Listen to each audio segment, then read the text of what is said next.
Salon Selectives presents hair so beautiful you feel like you just stepped out of a salon. Salon shine, Salon Selectives, Salon glow, Salon Selectives. Introducing Salon Selectives, new from Helene Curtis. 4 salon shampoos, 4 salon conditioners. You select the combination that will give you salon beautiful hair. Salon style. Feel salon beautiful every day. Salon Selectives. Brimbor, trust me. You are master of your craft, my friend. Allow me a few days to work mine. I have not been truthful with you, Durin. I did not come to Khazad-dûm for friendship, but ambition. I did not know it. But I came for Mithril. You have not seen what I have seen. I have seen my share. You have not.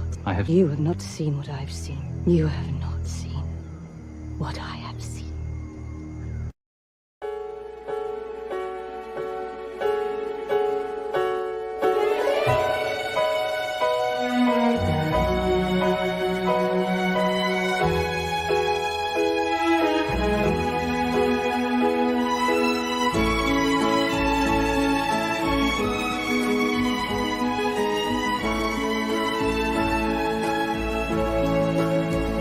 The Young and the Restless. This portion sponsored by Oil of Olay.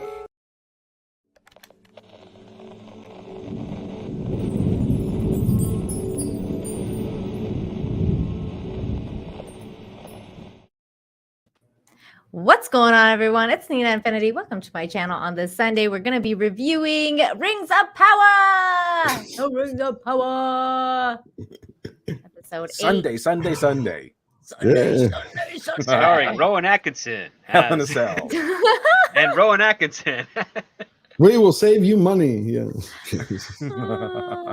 Oh my God. I am so happy to be joined by these lovely gentlemen here tonight. We got George, the Giant Slayer. He's here. What's going on, George? Nothing. We're finally done with season 1 of Recycled Fantasy. You know, Simon Tolkien's revenge porn. Oh my God. That's true. It was horrible. That guy must hate his grandfather and father, because there was an article that came out early this morning where they were talking to Jennifer Salke, and she was saying we had no better partner than Simon Tolkien. I was like, wow. That's all I can say is hallelujah. It's over. I know. I'm so happy that it's over and we don't have, meaning like we just don't have to talk about it again next week. I like hanging out with you guys, but I don't want to talk about this anymore. So I'm kind of like really glad. Until season 2, 10 years from now, or whatever. Yeah, we will reconvene here in 2 years if I'm still on YouTube. They're not going to cancel it. It's just not going to come out for a few years, you know? It's crazy. George, before we get started, tell everyone where they can find you. You can find me on YouTube at George the Giant Slayer, and on Instagram and Twitter and Rumble. I signed up with Rumble this week. Oh, you did? Yeah. Well, you got to send me the link so that I can post it in your description from now on. We also got Literature Devil. What's going on, Literature Devil? Hello. I'm glad to be here. I got some new stuff to talk about today about stuff that's going on. Yeah. But I don't know if you want to talk about now or later. Why not? Go for it. Start talking. Because yesterday, I wasn't here last week, mainly because I had a lot of stuff. I was working on stuff that was going to be done soon, and that stuff came into a culmination yesterday when I launched my next comic, Dr. Alpha, Dead Man's Lullaby. Yay! I don't know if you want to take a look at that. Yes, I do. Let me see. Let me pull it back up. Let me see. Here we go. Should be this. I didn't know it was live already. And we had a good launch too. We're at 26% funded on day 1. Not too bad. Ooh, yay. That is awesome. Almost Who's there. doing the artwork? That's nice. Well, I had so Anthony Figueroa did both the covers for the soft cover and the hardback. The interiors are going to be done by Preston Acevedo, and of course this cover was colored by Gabe Al-Taib. The guy also doing ISOM. Yeah. And, cool. So this is the soft cover version. That's where you get the regular comic book, and then I have a hardcover version, which was made just before I launched. Got it all done just before I launched, and it's this one right here. That's if you get the hardcover, that's going to be the cover. Oh no. Perfect. Can you please send me the link of that so that I can get my mods to share it, and B, put it in the description for you because people will go and back it. Yeah, appreciate it. People I also have the trailer. Ooh, you want to play it? Let's play it. Yeah, we could share that. Let's see here. There we go. I think it has sound. Yeah, it has sound. There we go.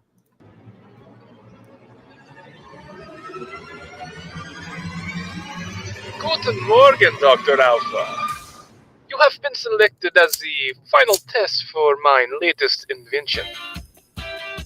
I love this song. In fact, you're probably already feeling its glorious effects. According to my calculations, by the time you see this video, we should have about an hour left to live. Auf Wiedersehen, Dr. Alpha. Cloner. Let's wipe that smile off your face.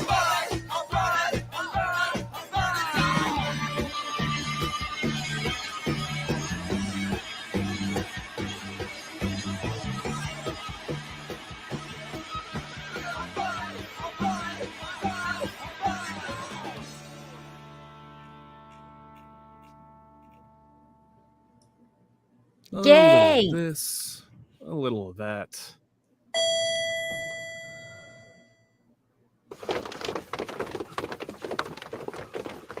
And the doctor is in. Dr. Alpha, dead man's lullaby of man's first disobedience. I like that. Oh, right. Nice. I'm going to have to get, I don't know which one it is, but I have to get the one where you give both copies. I believe, yeah, I think I think this Go All In. I think there's another one, but Go All In definitely has everything. Okay. You get to ask me about my Evil Agenda shirt too, but yeah, we got this the trailer. There it is. And we did pretty good for the first night. We're at $6,570, which is 26% funded. Not too bad at all. A lot of fun. Amazing. Maybe we can get that to a little bit higher tonight. Everybody go back LD's book. I put the link in the description and I'm dropping it in the chat. So make sure you go and back it. This is what happens if you want good stories by people who know how to write stories. Well, there you go. You want to back it.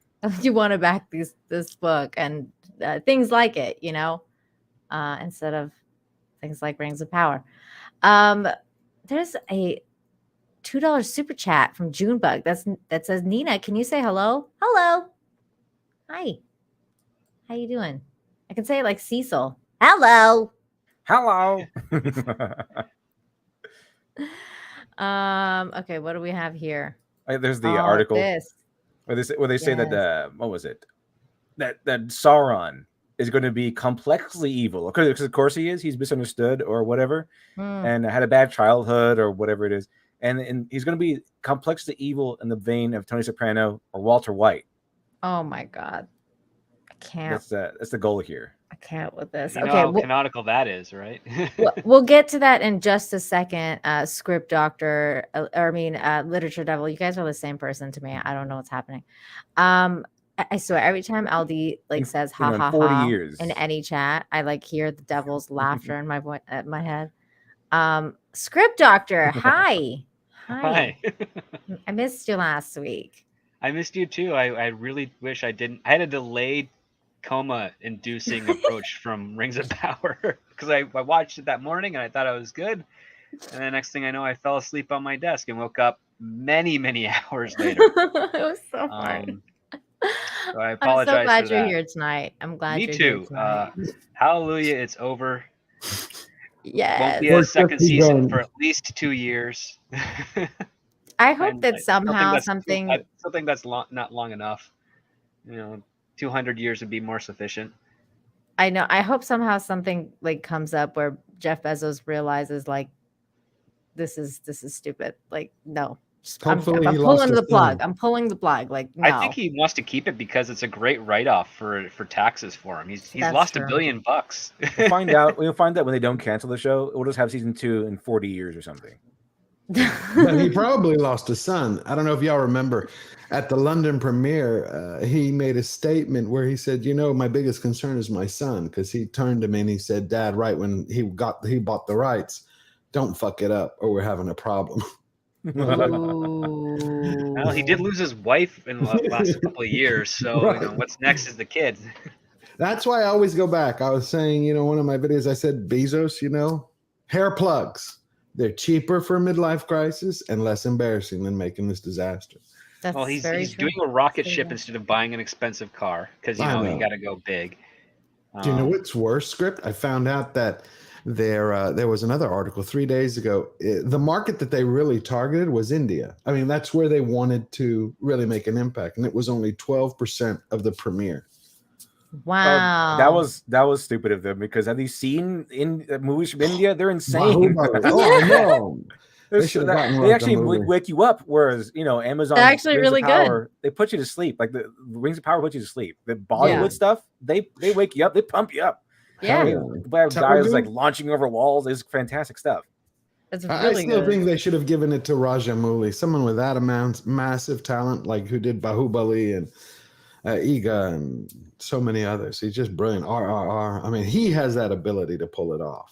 I agree with you, George, but at the same time, I think that all of those people, no matter like even if like he was at the helm, you have the whole diversity, inclusion, like whatever situation, like the checkbook that they have to kind of live by, and I think that would still cause the show to suffer in that sense of like not be able to be creative with it the way that they want to be creative, and it just becomes like this kind of like bullshit, I don't know. I think that's what you're right about that.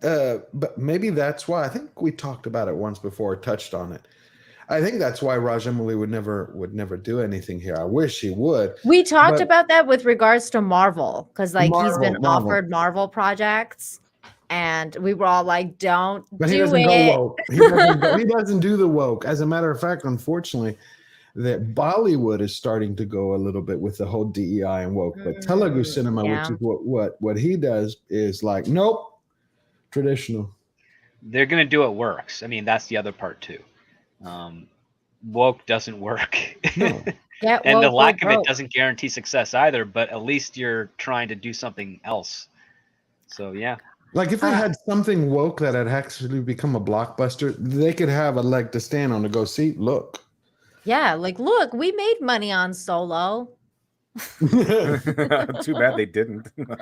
Look, we made money on Rise of Skywalker. Look, guys, this stuff sells. That's why we're canceling everything after the woke stuff took over. We didn't do it because we're not going to make any money. We did it because we're reimagining things. Oh my god! But at least Marvel's still making money. Like you gotta admit. Are they? Yeah, like they're Doctor Disney. Strange 2 money. Like I thought it was. Money. Oh, okay. Well, they're not making the margins of profit they used to. That's for sure. But that's they're still making some money. There's still lots of retailers that are buying Marvel merch to sell to you and everybody else watching. So they make money off of that because it's not direct to consumer. So they have that third party that they can just offload tons of merchandise to. Does that count? Strangely enough, there's no Star Wars merchandise. Essentially, it's almost non-existent. So, but does that count? Does that count Script Disney Plus? I don't know if Disney Plus is profitable. They're neck and neck with Netflix subscribers. Not Disney Plus all of the other Disney-related streaming services of Hulu and ESPN or whatever the sports stuff they have. They're neck and neck with Netflix at this point in time. But I don't know what the maintenance expenses for those streaming services are to really understand how much profit they're actually getting off the subscription side of things. And I think as a result of that, that's why we're seeing streaming services announcing that they're going to have a cheaper tier, but they're going to have commercial ads. Yeah. I heard about that. Which is probably the best thing you can have because you now have a direct-to-consumer market, but you also have a group of other businesses paying, ideally top dollar to air their commercials during the most watched shows. Mm-hmm. And the only way you have the most watched shows is if they're the best written and best produced. So in order for Marvel, in order to get that high tier of ad revenue, they have to actually start writing well. So everybody would win as a result of that. Oh my God, they have to write well. That's like almost like unthinkable right now because I Well, just how finished long do you watching think it's going to She-Hulk take? and I'm like, Well, I don't know. I don't- the question you have to ask is how long do you think it's going to take before they realize that's what they have to do in order to get the high tier ads? Because the Right. subscriber numbers are definitely going to be your first step to be lucrative for selling ads. The next part is, oh, how many people are watching the show and are they watching it all the way to the end? Because if they're not watching it to the end and I have to buy the last commercial before the show ends, I don't want to pay top dollar for that because I'm not getting the maximum amount of viewers or eyeballs at that point, right? Hmm. So that's why it's really important that your show be so good that people don't turn it off until it's actually over. Right. That's oh my gosh, that's so interesting. Let me get this super chat real quick. Low watermark, thank you so much for the $50, 50 smackaroos just to say have a good stream, Nina. Well, thank you so much. You are so kind to super chat just to say that. We have Luis Cuevas, thank you so much for the $5. Says this article, I'm gonna be just like your other boyfriends. I think he's talking about this one. Bruh. Okay, I will say this with regards to this whole Sauron shipping Gladriel thing, because I thought the same thing too. Like I thought from day one that Sauron was gonna be shipped. I did too. With Galadriel. Well, I had the two people who would guide me. One of them, I can't say where they work, but they had guided me to the audition script. You remember when I put those out a few months ago? The audition scripts that they had for the cast. Oh yeah, Mm-hmm. It's like, and they ended up being, a lot of people were trying to say, oh, that's just for audition. I'm like, half of it was identical. I mean, the writing was horrible. Script, we all went through that. Yeah, But it's very rare that they would use legit stuff in the audition side of things because you have the risk of it leaking to the world and ruining any twists or surprises that you have. You write kind of phantom pages, so to speak, things that have the voice of the character that you want to audition for, but don't actually reveal what you're doing in the show. And considering the fact that these two showrunners, I guess they didn't have any oversight. None. Because the first thing, a good producer would be like, wait, you're giving them actually pages to the scripts? What if we don't cast them? They have those pages. They can just leak them and hurt our show. And remember the writing. It was, the thing about it is that same individual was the one who had said, Hallbrand is Sauron, the mystery guy is Gandalf, but he had said there was going to be nudity and there was going to be shipping. Yes. And the question I've had, which I put up that video, and that's the thing is, and I was going to ask everyone, do y'all think it's possible that when the show is airing, they could go back into editing and cut and paste? Absolutely. Especially if it's on a weekly basis. They only need 48 hours. Okay. See, I didn't know the time constraints. Okay. So it is possible. That was the one thing that they didn't do that I was expecting them to do. Not that I wanted it, but I was expecting it because of first of all, because Bezos said that they wanted a Game of Thrones-esque kind of show, and Game of Thrones is known for a lot of nudity. So I figured that's what they wanted. I mean, Nick Rekieta makes fun of that, and he was like, I wouldn't have minded some elf boobies, and I was like, well, I mean, the elves didn't look very attractive in this. So I'm like, I don't Their know. nipples have points like their ears as well. That would be good, like a philosophical fantasy question, a nerd question. Do elf nipples are they pointy too? That's a really good question. The thing is, I heard didn't we read about them having intimacy? They do. Yes, they had two, and how they were people were uncomfortable and everything, and they had to bring them in to help them out. They had it set up there was going to be gratuitous amounts of sex and nudity and stuff like that. And that would have at least kept you awake, I guess. But but where is it? That's the thing. But that's the thing, Literature Devil. I was, because when I had first worked on that, I put that out. When was it? In March, I think in June, somewhere around there, and it got a lot of backlash, and because they kept saying, and then they announced who their intimacy coordinator was. But their defense is that's just for normal scenes of kissing. That doesn't mean sex. I'm like, you need an intimacy coordinator to to direct someone to hold hands and to Yeah, kiss? that's why. In this show It's at an all? 'Cause I don't anime. remember any. Yes, there was Only between Persian decent. girl and the baby daddy. Yeah. And I I was completely blacked that out. yeah, see, I was saying that they needed the intimacy coordinator to tell them how to actually be intimate because they Yes. sucked at it. Like, That's I a good don't idea. The fact believe that they it, need yeah. the intimacy director for Don Lemonor, who's just like a robot, is kind of funny. that's what I'm saying. Like, it's like, can we get Put another hands. face like other than constipation? But Like, you can we know, get you're right, anything? Nina. You hit it. But do you notice that every one of them had that? They had one expression. Yes. Gala diarrhea is Yeah. resting bitch face. Yeah, resting Ron bitch. is what's going on, mommy face. Mhm. You had Aaron there who's like, I'll be back. You know, Gil-galad was, I'm constipated. You know, Yeah. I mean, each one of them had just one. The only one I actually thought who was a good actor was Owain Arthur, who played Durin, the son. The Yeah, prince. I like Durin, and I like the king too, the king dwarf. And I like Durin the Disa senior. until the last freaking episode that we saw her in, and she turned into freaking the emperor. Lady and was Macbeth. like, yeah, she was like, It's we're gonna be gonna our rule them kingdom. all, and I was like, what the fuck happened to you? I thought that was a good supportive moment for her personally. It's like he's like, oh, it's all my fault. I ruined everything. He's like, no, you didn't. It was your dad's fault. Also, it's going to be yours no matter what happens. It's going to be yours. It's not going to be any. I thought it'd be kind of cool. We get to see the fallout of this, where Durin, the disgraced dwarven prince, has to reclaim his own throne by fighting all the other dwarf lords. I thought that'd be kind of cool. Like, you know, it's kind of like he was owed it, like he was going to become the king, but he lost that right, and then he has to reclaim it when everyone else is fighting each other. I mean, I thought it'd be kind of cool, like the Dwarven Civil War, but of course we're not going to get that. It's way too interesting. They don't know how to write characters that earn things. No, they really don't at all. But you know, I thought about that. I thought, what was the fundamental flaw, like underneath of it all in the construction? What was wrong with all of these characters? And when you look at the anchor, it's supposed to be Galadriel, right? Yes. She's supposed to, okay. But Hollywood, in my humble opinion, I'm not always humble, in my humble opinion, Galadriel, she's supposed to be the hero.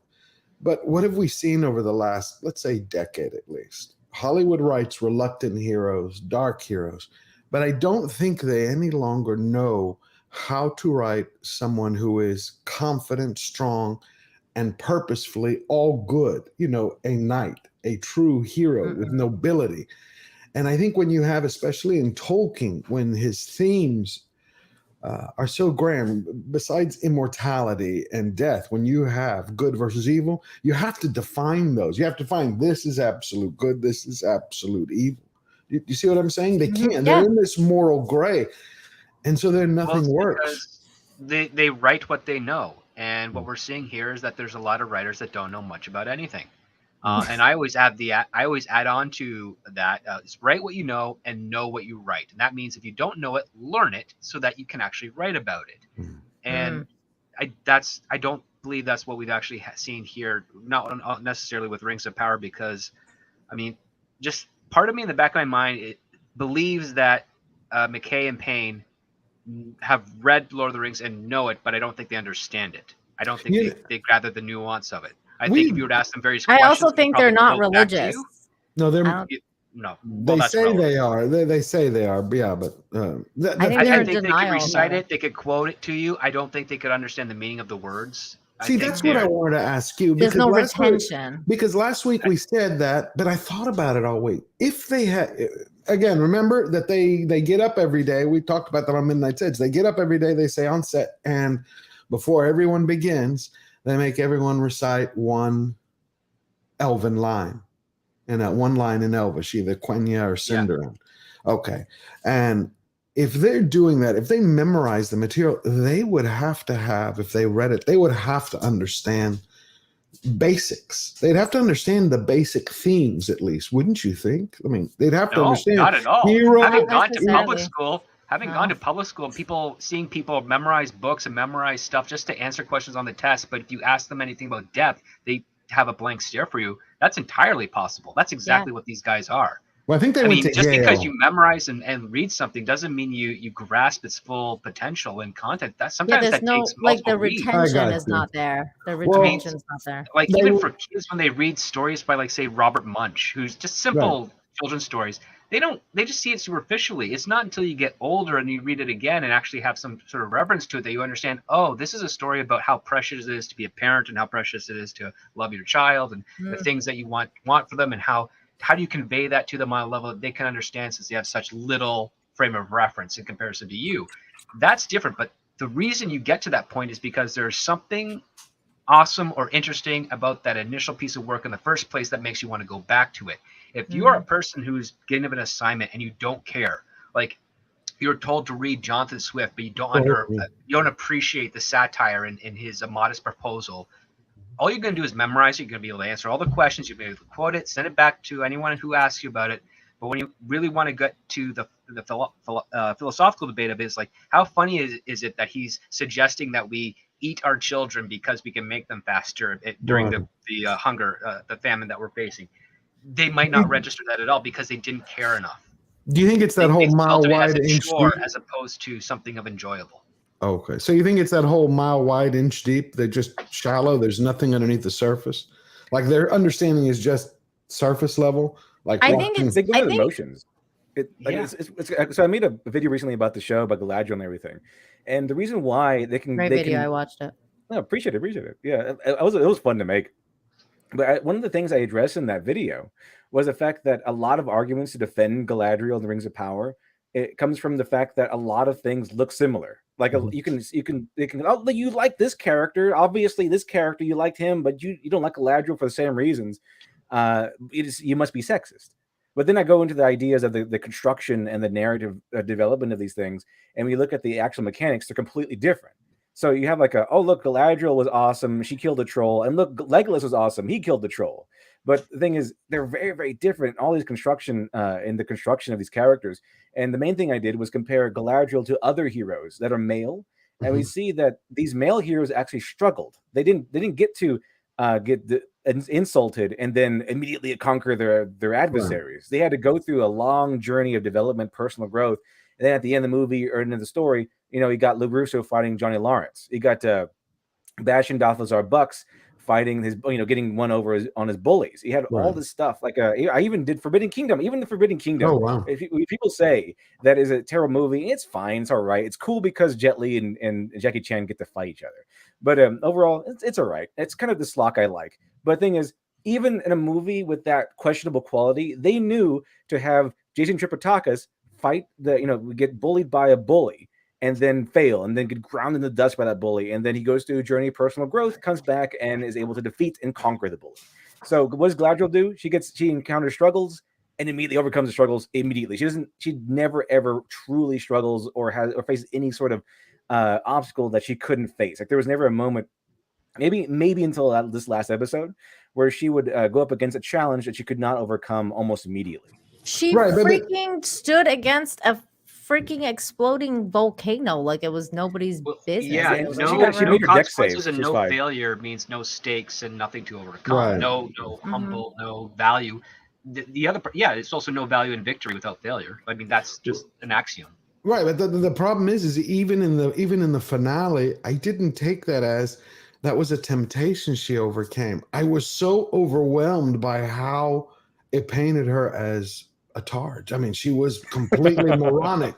I know she was very and the guy was telling her the whole time. I mean, he was right in that. It's like it really seemed like the big twist here was that she's doing the usual thing and trying to dump all the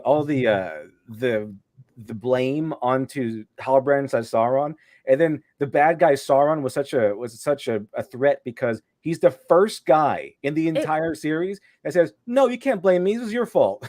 It was saying that Galadriel was a bimbo. That's basically what was going on. But what's so crazy about this whole thing about talking about Sauron possibly being good, or we're talking about Galadriel and how she's just not a good character. She doesn't have a characteristics of the hero.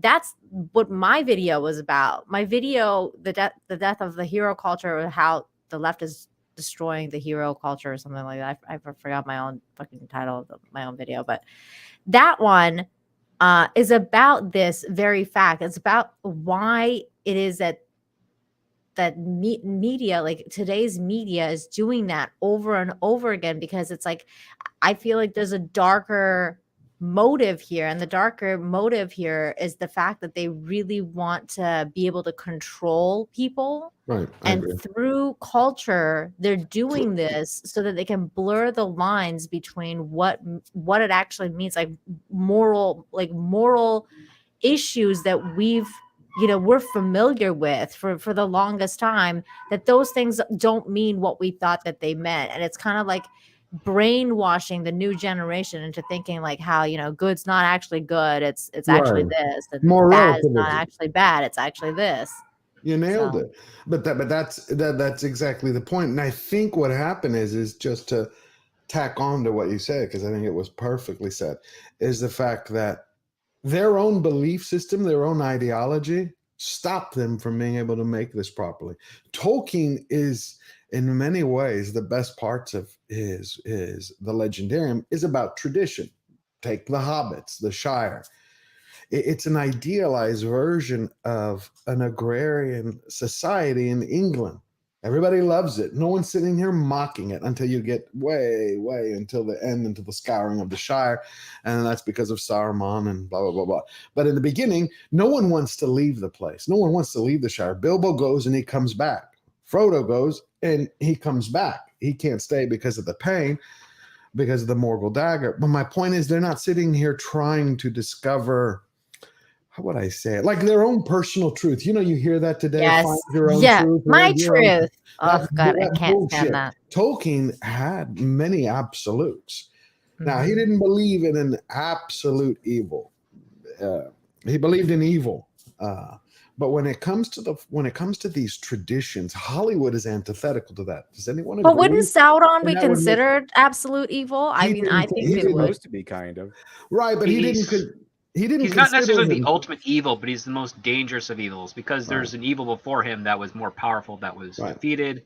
And also, he will not be the last evil. I think that's also implied with Lord of the Rings as well. It's like, just because he's gone doesn't mean that there won't be another threat later on, but it's about us, making sure that's not going to happen again, or get as severe again.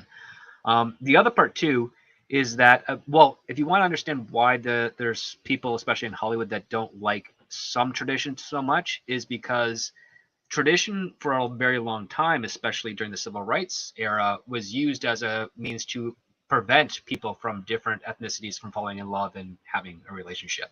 That was considered a violation of tradition.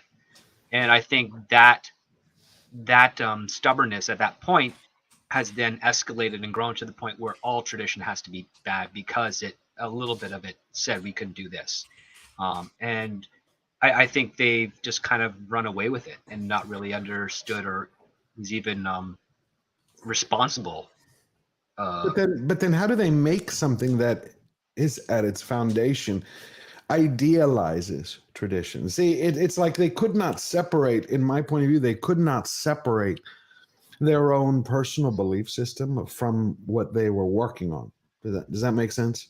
Yeah. Yeah, I mean, that's most of true, the people in the J.J. Abrams camp doesn't believe in that. And the SJW era of writing, like that's basically cannot separate that. That's why you see so many self inserts. Let me get a couple of these super chats, and then we're gonna get into like actually the nitty gritty of these of this episode. We'll talk about it all. Toronto Watt Studios for 5 says, "Hey guys, good Sunday all. If you wouldn't mind, please send good vibes. I got okayed for a rental house, but I'm waiting for HOA approval. Yay! All I hope that approval comes. That'd be awesome. Yes. Awesome. Homeowners so. Association, I think. Yes, Homeowners Association. Here's a hoe for you. Oh my God, that thing gets me each time. We need one. We just have to put good pain vibes. we have to put Pain in McKay's face on the opposite side of the turtle, I don't think anyone would ever get pleasure. Oh no! If somebody makes that though, I'll steal it. And then 200 Watt Studios for another 5 says from Deadline, Comcast pulls plug on G4 TV. Oh no! Ending comeback try for gamer focused network. Wow. Wah, wah, wah, is all I have to say to that. Wolf Spain for $4.99 says, "Thank you for watching this trash. So we didn't have to. I can't believe they had the Karen turned the man seeking redemption back to his evil ways. Oh my god, I know. We're gonna talk about it all."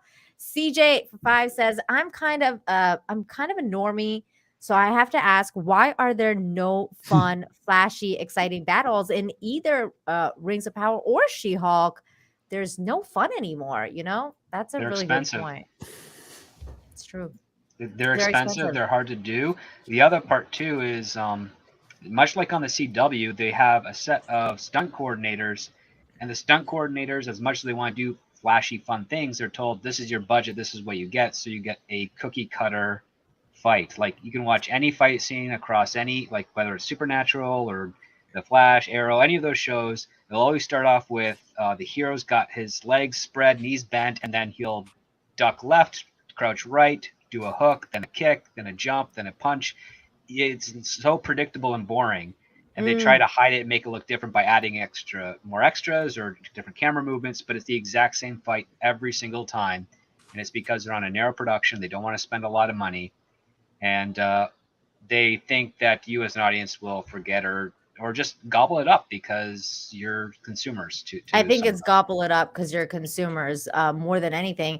But also, like, it's not even like battle stuff. It's like they didn't even do the littlest things that you would think that they would do, especially in the Rings of Power. I'm talking about specifically. Because, I mean, She-Hulk, I actually don't know what the budget of She-Hulk was, but Rings of Power is ridiculous amounts of money.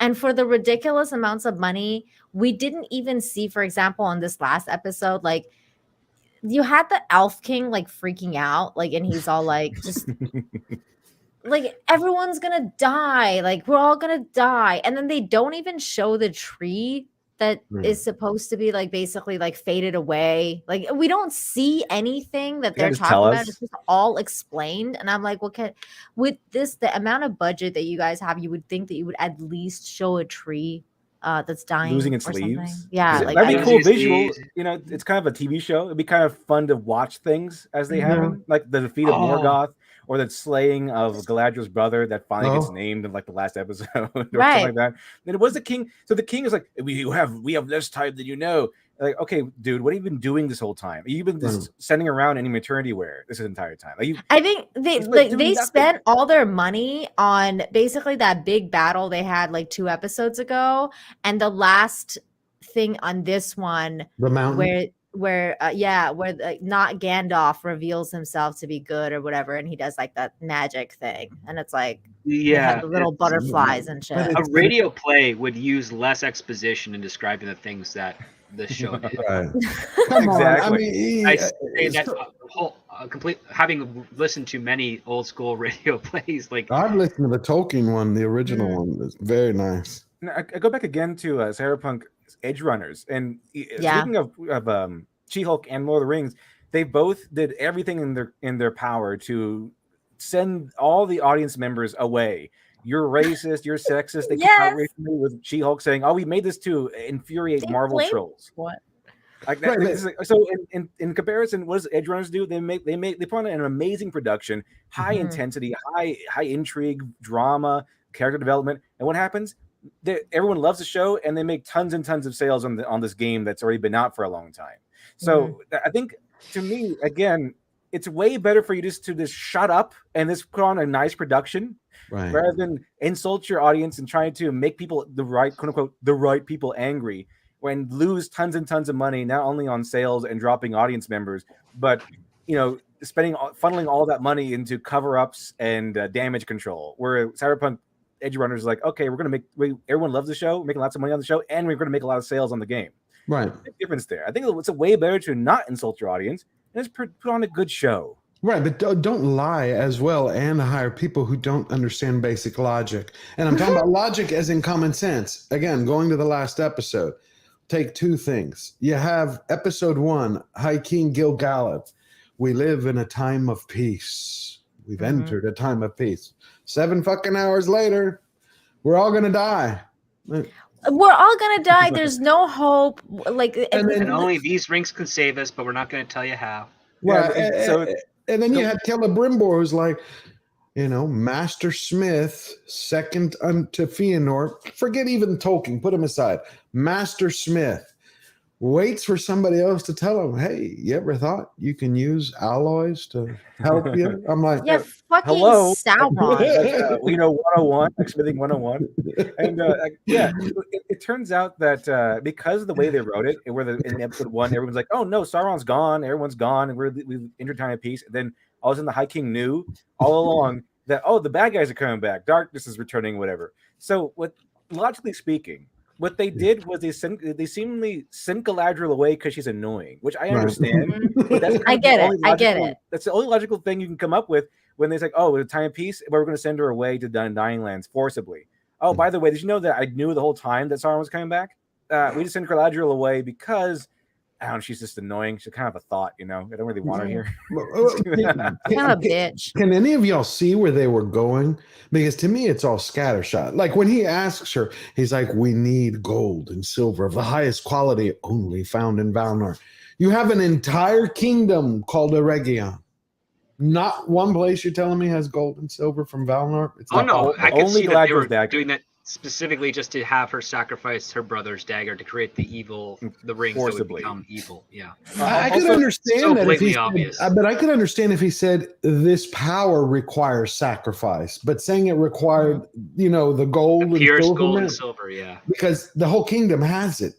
I was actually confused at that line because he just said that the mithril is proud and will not meld with lesser metals, and then all of a sudden, we could totally use gold and silver. See, by the way, that's what I'm talking about. Where do y'all think they were going? Like, if you were looking at it, if you took a step back and said, "Let me give the writers the benefit of the doubt that they had the best intentions," where do you think they?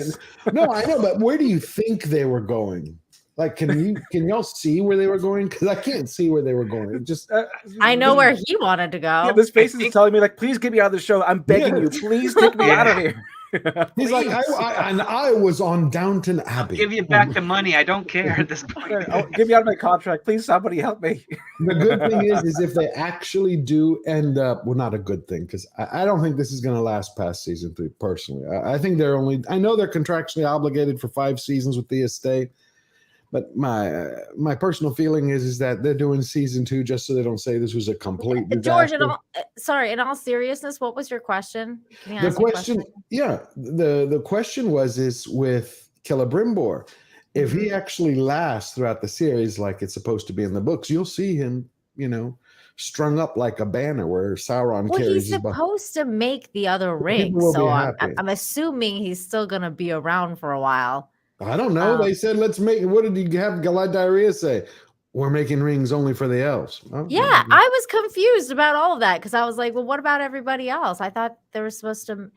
Like, okay, I thought as a normie, because I haven't read the Silmarillion. Right. I have read Lord of the Rings, so I know that story. Mm-hmm. But the Silmarillion, and maybe you can correct me if I'm wrong, George, but I think that the idea was that they make the rings. The 3 for the elves. I think it's like 7 for the dwarves. 7 for the dwarves and 9. And then 9 for the men, for mortal men. So they make it, and then Sauron makes another ring, one to rule them all. Yeah. And then that's how they find out that he was evil and that wanted to control them and wanted to do the stuff to them. And then the 9 become the Nazgul, blah, blah, blah, so on and so forth. Spot on. So if that's true, what the fuck is this? Like, that's why I said it doesn't. Where's the other rings? Like, aren't they jumping the gun with revealing who Sauron is already? Like, shouldn't they make the other rings first, then say Sauron is betraying them? Well, actually, first you're spot on, but one is Sauron, when he came to help Celebrimbor fashion all the rings. All of the rings he helped make with Celebrimbor, except for the 3 elven rings. Celebrimbor took everything he learned from Sauron, who at that time was Anatar, Lord of Gifts. He had deceived everyone. He showed up in what is called his fair form. Beautiful, looked otherworldly. Everybody loved him. Celebrimbor loved him, except for Galadriel hated him. Gil-galad didn't like him, and Elrond was suspicious of him. So they make all of the rings, except for the elven rings. Those Celebrimbor made alone.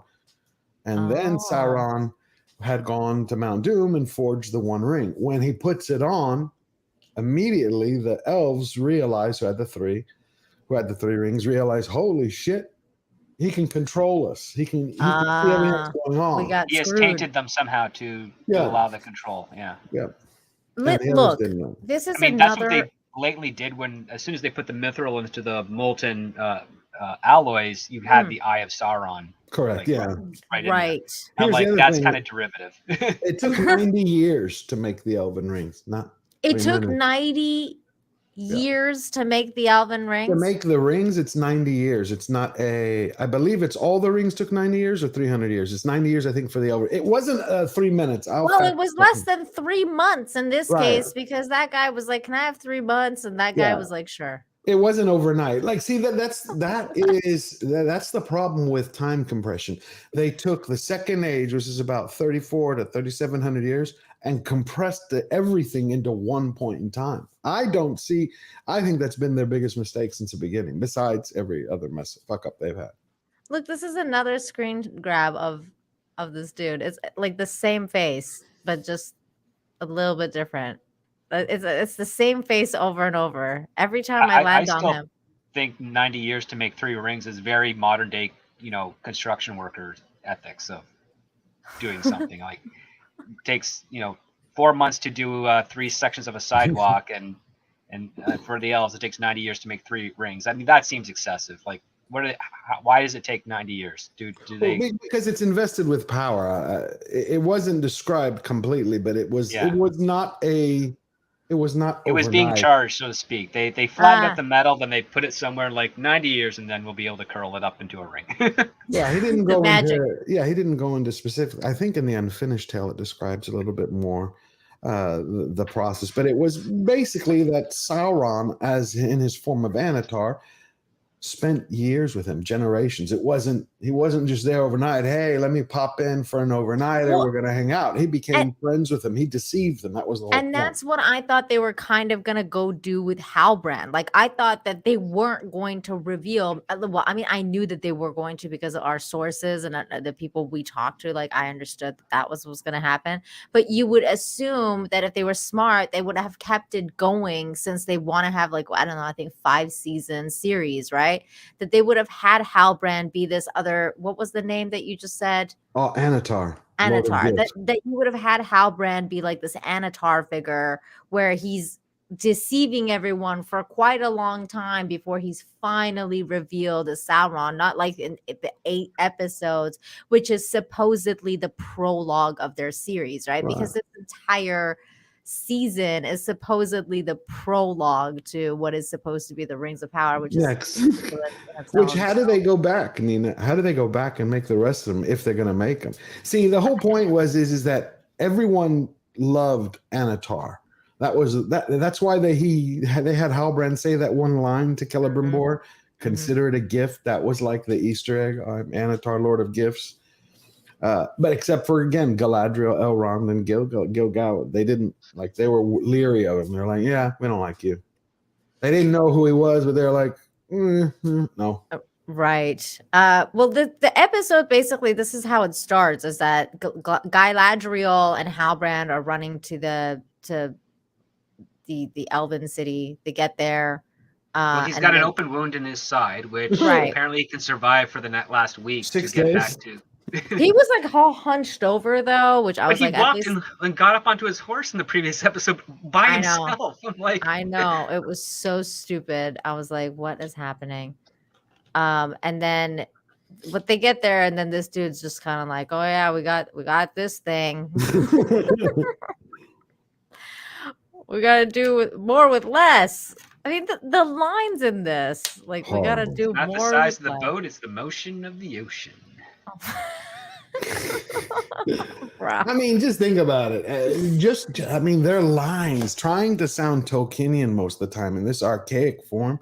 I think it just fell flat. You know, everything from the first episode with do you know why a ship floats but a rock doesn't?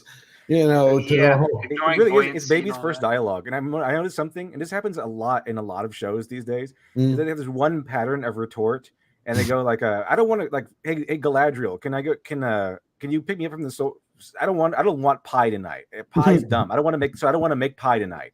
And she's like, you don't want to make pie simply because your hands will get crusty or something like that. So what I mean is, part A is that if one guy refuses to do something, part A will be, you won't do this, and then part B will be trivializing what they're doing. So it's because you'll get a little sweaty or something like that. Like so you won't. You shouldn't mind the mithril because you're afraid of a few rocks. You know, that sort of thing.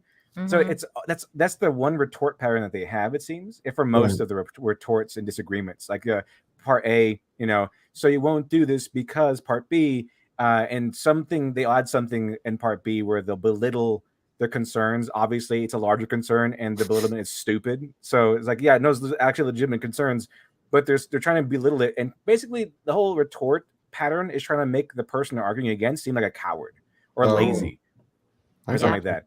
So it's like, you know, with Durin and his dad's like, you don't want us to remind the mithril because of a few rocks or something like that. You're afraid of being crushed by a few rocks or whatever it is.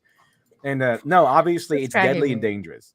Okay, so that's just how it goes. And I noticed that retort a lot of times. Real quick, I just want to thank you, Scott McKenzie, for gifting 5 memberships to the chat. You're awesome. I was gonna forget that totally, so I had to go. Oh, okay, go ahead, George. What I was gonna say is what is when you're gonna try to mimic Tolkien in his dialogue? Again, I think it goes back to they needed to bring someone on board, which goes to disprove that these guys, as showrunners, didn't know what the hell they were doing. I mean, okay, I'm biased. I am biased. I've read the books. I love the books. I understand them. Does it sound Tolkienian to anyone else? I'm just making sure that my bias hasn't gotten in the way. Okay, I'm making sounds sure. like what someone thinks Tolkien is yeah, Tolkien. It's like a mimicry, a foul mimicry of Tolkien language. It's like when people do impersonations of William Shatner, they're really just impersonating Kevin Pollak, who did the first impersonation of William Shatner. Yeah, it's like exaggerated elements of his speech. Hello, I am William Shatner. Like, he does not actually talk like that. It's an exaggeration of how William Shatner talks. It's people trying to sound smarter than they are. They're like, we love Tolkien, but we don't actually know what the hell he's talking about half the time. So we'll just try to be as smart as he is. You cannot quench your thirst with salt water. Yeah, some crap like that. You can throw up rather quickly with it. Oh my god! And they got like their book of like their thesaurus of fantasy terms, and then they've got their thesaurus of it's not like the thesaurus of one-liners that are, like one-liner proverbs or something like that. And they're like, okay, what can I put in this it's like every 5 minutes? Fortune cookie dialogue. Yeah, like fortune cookie dialogue. That's exactly what it is. That's exactly what it is. Horace is like a good member of the family. I pointed this out last time, but like if you listen to some of the stuff that you get from Tolkien, or at least the Jackson movies, I like the King Theoden thing. Where's the horse and the rider? There was the horn that was blowing. Like, this is plain, ordinary language. Yeah. It's not Tolkienian as they would like to mimic as. This is plain, ordinary language, but it's impactful because it's saying so. The plain part of it is like, where's the horse and the rider? Where's the horn that was blowing? But there's layers to it, like an onion donkey. There's layers to it. So the thing is, it's calling back to something that was there but isn't there no longer. And with plain language, you can even get that impactfulness with the plain language, where it's he's alluding to something that was once there, is there no longer, and then you're like, why isn't it there? It feels like time passing, like the paradise is lost. With those simple words, Theoden is able to call upon loss and doom and the time, the clock ticking to the death of possibly all of the human race, Middle Earth, things like that. So it is simple language. And then you listen to the songs like There and Back Again. That's not Tolkienian. That's a plain language. There and Back Again, A Hobbit's Holiday. That's a great title. You remember it's full of emphasis and substance because we know what Bilbo's journey was like. So Tolkien tends to use a lot of plain language. We just kind of get more stuff from it. That's what makes it feel epic. We feel like it should be said in a more like epic, quote unquote, sort of way, but it isn't. A lot of it is really down to the roots, kind of basic and easy to understand. At least the lines they use in the Jackson movies. I think it also has to do with the English accent, makes it sounds more elegant than what it actually is. I think so, yeah. I found the lines in my notes because I'm building like what went wrong with the whole season. Here's one right on the screen, George. Right, that's one. But something no bigger than the palm of my hand. But what's that even mean? But the one that got me was like the even stone cannot hide the mark of one whose very hand is flame unquenched. You know, it's like what? It's like okay, yeah. What? That was the line. That was the line in episode 1 where Galad Diarrhea goes and she, they go into that fortress. And she pours water, and you get that mark that she was hunting for like 3 episodes, and she discovers, it's a map of the Southlands. That's what she says. Even stone cannot hide them. And then the whole. But she was dumb AF and didn't even look at a map for like her entire life. Again, everything they do actually not only makes her look stupid, but arrogant. It's just like dim-witted. Please go back. She was a bimbo. She was like, what's a map? Like, do I turn it upside down and then it look like a murder? Like that was the one part where they actually have her use her women powers because, women ask for directions. Men do not. But hey, that's true. But we also make landmarks. Follow our nose. That's how she knew that it was Mordor because of the landmark, because that place looks like the place that it was supposed to be Mordor. God, look at this line though. The sun itself began as something no bigger than the palm of my hand. What the fuck are you talking about? Like, is it the Big Bang that he's talking about? Like, does he know about that stuff? I don't know. He's talking. I thought their world began when the tree. Something with the tree and the light. Eru created. Okay, first of all, so Eru sings the great song, and then he creates. Each song creates each note creates the Ainur. You can think of them like archangels. Mm-hmm. And then each one of them join the song. They're of his thought. Each one of them are made of his thought. And they all sing this great harmony. And Melkor is the one that during this harmony, kind of like the Satan figure, was like, I don't want to sing with everybody else. I want to be like this cock. And I want my solo. Right. Oh, so he starts singing out of harmony. So he was like Gladriel. Okay. Yeah, pretty much. In Rings of Power. And then when God turns around and says, hey, you know what? You singing out of harmony is actually part of my plan. He just kept adjusting the music. So you get a bad guy. Anyway, the Ainur come together and they then sing the universe, Arda, into existence. That's how. And then they're supposed to go on the world. The ones who go on the world are the Valar. They're no longer Ainur, and they start shaping things. One does. Ivana does like the trees and the greens and the grass. See, shouldn't the show be explaining this to me and not you? It would be great. It would be beautiful. See, that's what I thought. I hoped we'd see, and that would have been an epic for the ages. Wait, what? Where's Jane? Jane's supposed to be here. Saw her. I know. Yeah. Wait, did she say something in the actual chat that I didn't see yet? The sun was made from a piece of the tree, she said. No. I thought she said something in like our Twitter DMs for a second. No. Okay. Look at this image too, by the way. It's like Elrond is going, the fuck are you talking about, bro? Are you high? Like, oh my God. And then like literally the next scene I went to, like it just happens every fucking time. I just went to the next scene and it's this dude's face. Like, it's like, telling you, he's every like, time. I what was am I doing with my life? He's like, I was on Downton Abbey. How can I be here? It's like, when I get home, I'm following my agent. He's gone. I found that other line that people made fun of him. It is said the wine of victory is sweetest for those in whose bitter trials it was fermented. They don't have the rights to the first age, clowns. Joe is yelling at us. Yes, I know they don't have the rights, but there's something simple. You either don't make the damn show or you get more talented writers. Yeah, or how about you basically tell a story within the universe that has nothing to do with the rest of the mythos. A very isolated, intimate story of these characters in a smaller setting with smaller stakes, but still important to who they are. The show is so bad that during my last video, more people got angry with me for using the word secretly. She's secretly a Mary Sue than people actually got mad at me for saying she is one. Like everyone's like, how dare! I think people got legitimately angry that I said she's secretly one and not overtly one. I don't know, man. LD, they had the right to be angry at you because it was pretty fucking overt. It was like It was bruh. very overt. But I put in quotes, and then no one knows what quotes mean anymore. I guess 'cause I was making fun of the fact that she's called secretly a Mary sarcasm. Sue. Like it's like Yeah. making Like fun of the people who defend it. secretly. Yeah. I was making fun of Look Yeah. at script See? actors. Oops, hold on. I was making fun of the people who defend it. Like, oh, she's not a Mary Sue. Oh, she's secretly Mary Sue. Okay, just check out my stuff. But no, I Hold guess on. no one understands that. I suppose. You But could that was do pretty it. funny. You could do it. Can I do it? Can you do it? Oh, No. no, I'm can't. disappeared. No. You just keep disappearing, which is even funnier. that's I don't kinda know funny. why.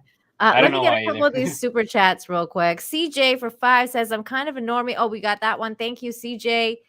Wolf Spain for $4.99 says, every move that Sauron makes is not. I thought you were going to go, every move Sauron makes. I can't wait for the dance number song From the police. Is not by his own will, but by the will of Galadriel. Even his turn to evil. That was true. That's what truly pisses me off. The disrespect. I know it's like he can't even be evil with like by himself.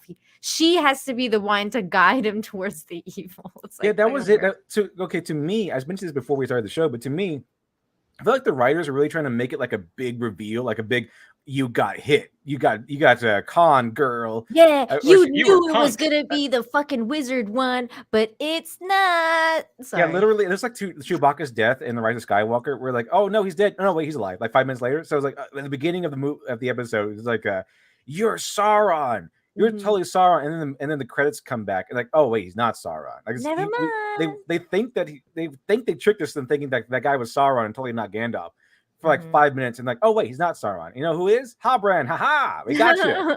But then it's like Halbrand is like, or Galadriel is like, but you convinced me to take you to become king, and you convinced the queen on stuff like that. And he's like, no, I wanted to stay there, and I told you got it from the dead man. Like he was explaining all this stuff, and to me, it felt like the writers was setting it up so that for us to appreciate. Oh man, this Sauron the Deceiver is so clever. He was able to trick Galadriel, but no, that's not working because I've seen the last episodes. He did none of that stuff. There wasn't even like a hint of him deceiving people. Not really. It was like he legitimately wanted to stay in Numenor and work out or something. Yeah, he Just was be like, a smith. Yeah, I just want to be a smith. That was his whole thing. Like, I It was don't even want to basically- go. So her inability to listen to his own pleas of like just leave me alone led him to the darkness. It's basically saying a nagging woman can make a man evil. But I was comparing it This is to not Burn wrong. Notice, which where Michael Weston does this a lot, where he would go and manipulate and social engineer people and deceive people into guiding them into the goal he wants them to reach. It's like, I want you to go here so I can capture you with police or whatever. Like, so sometimes he'll do the opposite, so they'll get him on or whatever. Like sometimes he'll like he wants to make a sale. He wants to sell himself as this one particular guy to sell his cover, and sometimes he'll just walk away. Even though walking away ruins the entire op, he'll walk away, and the guy will be more trustworthy. He's like, oh, you don't, so you can walk away. It's like Avian says the most powerful move he can do in sales is walk away, and sometimes he does. So that's more like on the deceiving side, where they'll do some sort of social engineering to convince you to do this. But we never got a hint that Sauron actually wanted to do this, other than maybe the whole crest thing, where it's like, hey, here's a crest, but he kind of hid that, where he was really, if you want to really be generous, then Sauron is really, really depending on Galadriel to do a lot of heavy lifting here, where he did almost nothing, and Galadriel is forcing him to do what she wanted to do, which apparently was his plan the entire time somehow. Like, it wasn't even like a gentle nudge here and there. It was just like, oh, Galadriel really forced him to be Sauron. Yeah, we don't even get like any sort of inference with regards to him watching Galadriel hunt him for 300 years. Like she's like on her quest throughout the snowlands or whatever, and he's just in the background watching her, like tapping his fingers together, like good, yes, follow my trail. I'm manipulating you. We don't even get that. It's Or just it he's would out of even be nowhere. cool I'm if doing this. he was maybe like one of the followers, like one of her followers that like turned around, you know what I mean? Or like somebody that was like with her for a while and then wasn't, or something like that. Like, so you like, just like what you're saying, though, script doctor, like, so you could see that he was around, like near her, because he's supposed to be kind of like a shapeshifter, right? Like he can Give us turn evidence into, that he was manipulating her, and maybe we'll believe that he manipulated her. But we had none. It was all of her own obsession. A good twist, okay, is supposed to be, there's supposed to be like hints left behind. So like when the twist was revealed, you're like, oh, whoa, that was really what it was building up to. We didn't see it. Like we didn't see the twist. So we didn't see the hints left behind, but you're supposed to have hints left behind to build up to the twist that was supposed to be, so if once the reveal was done, we probably all guessed that Halbrand was probably like a Sauron candidate, I guess you could say. Yes. But when the reveal was done, it should have been like, oh my goodness, no, I remember him doing this, and I remember him doing this, and that's why he did all these things.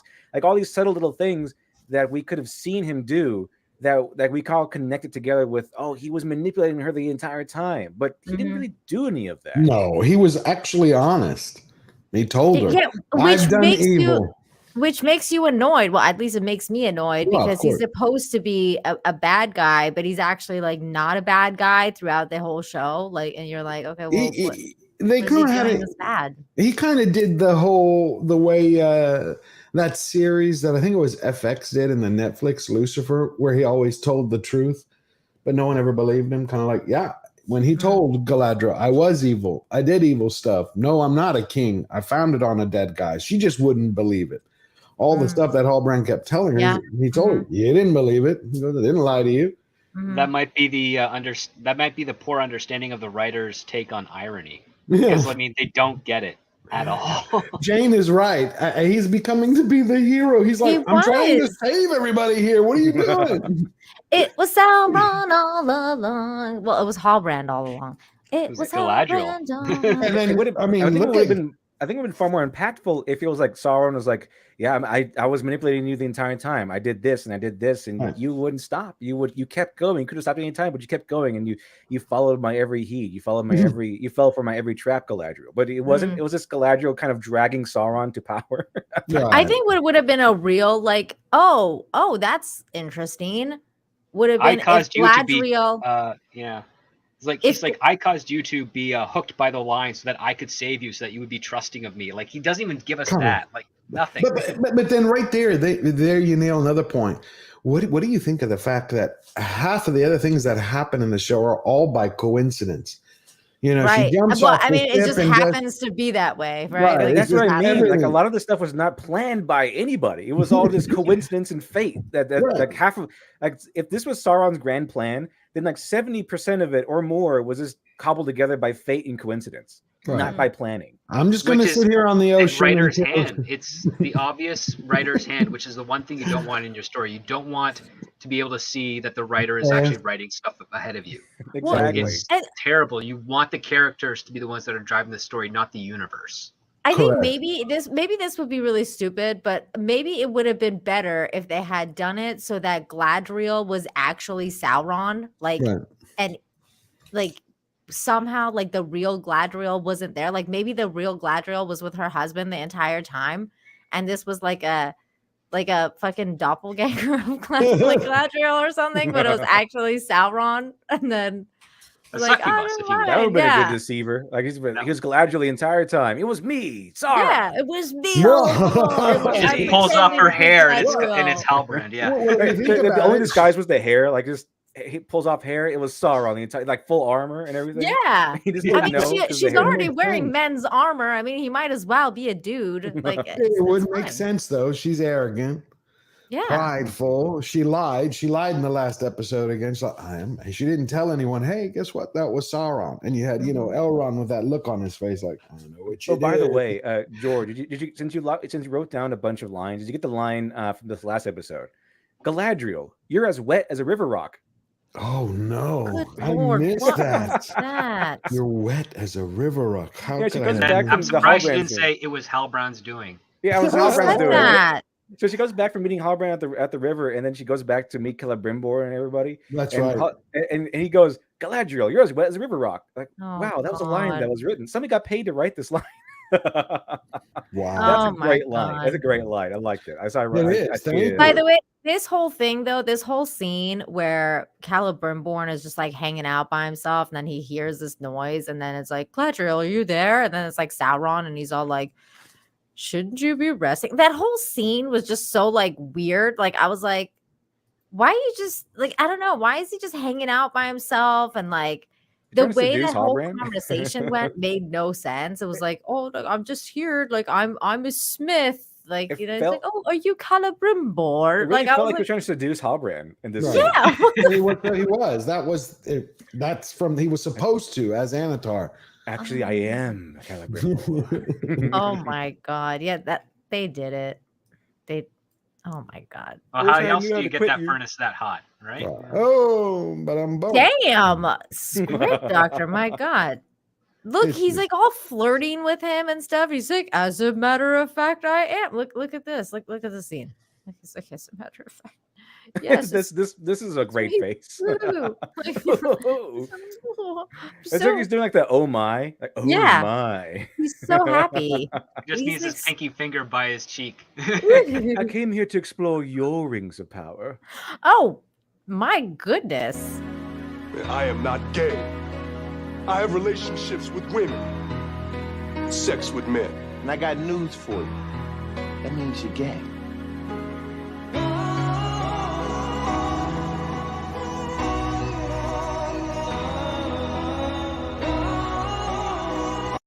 It's a more believable revelation than what Galadriel had when learning Halbrand's Sauron. It's too funny.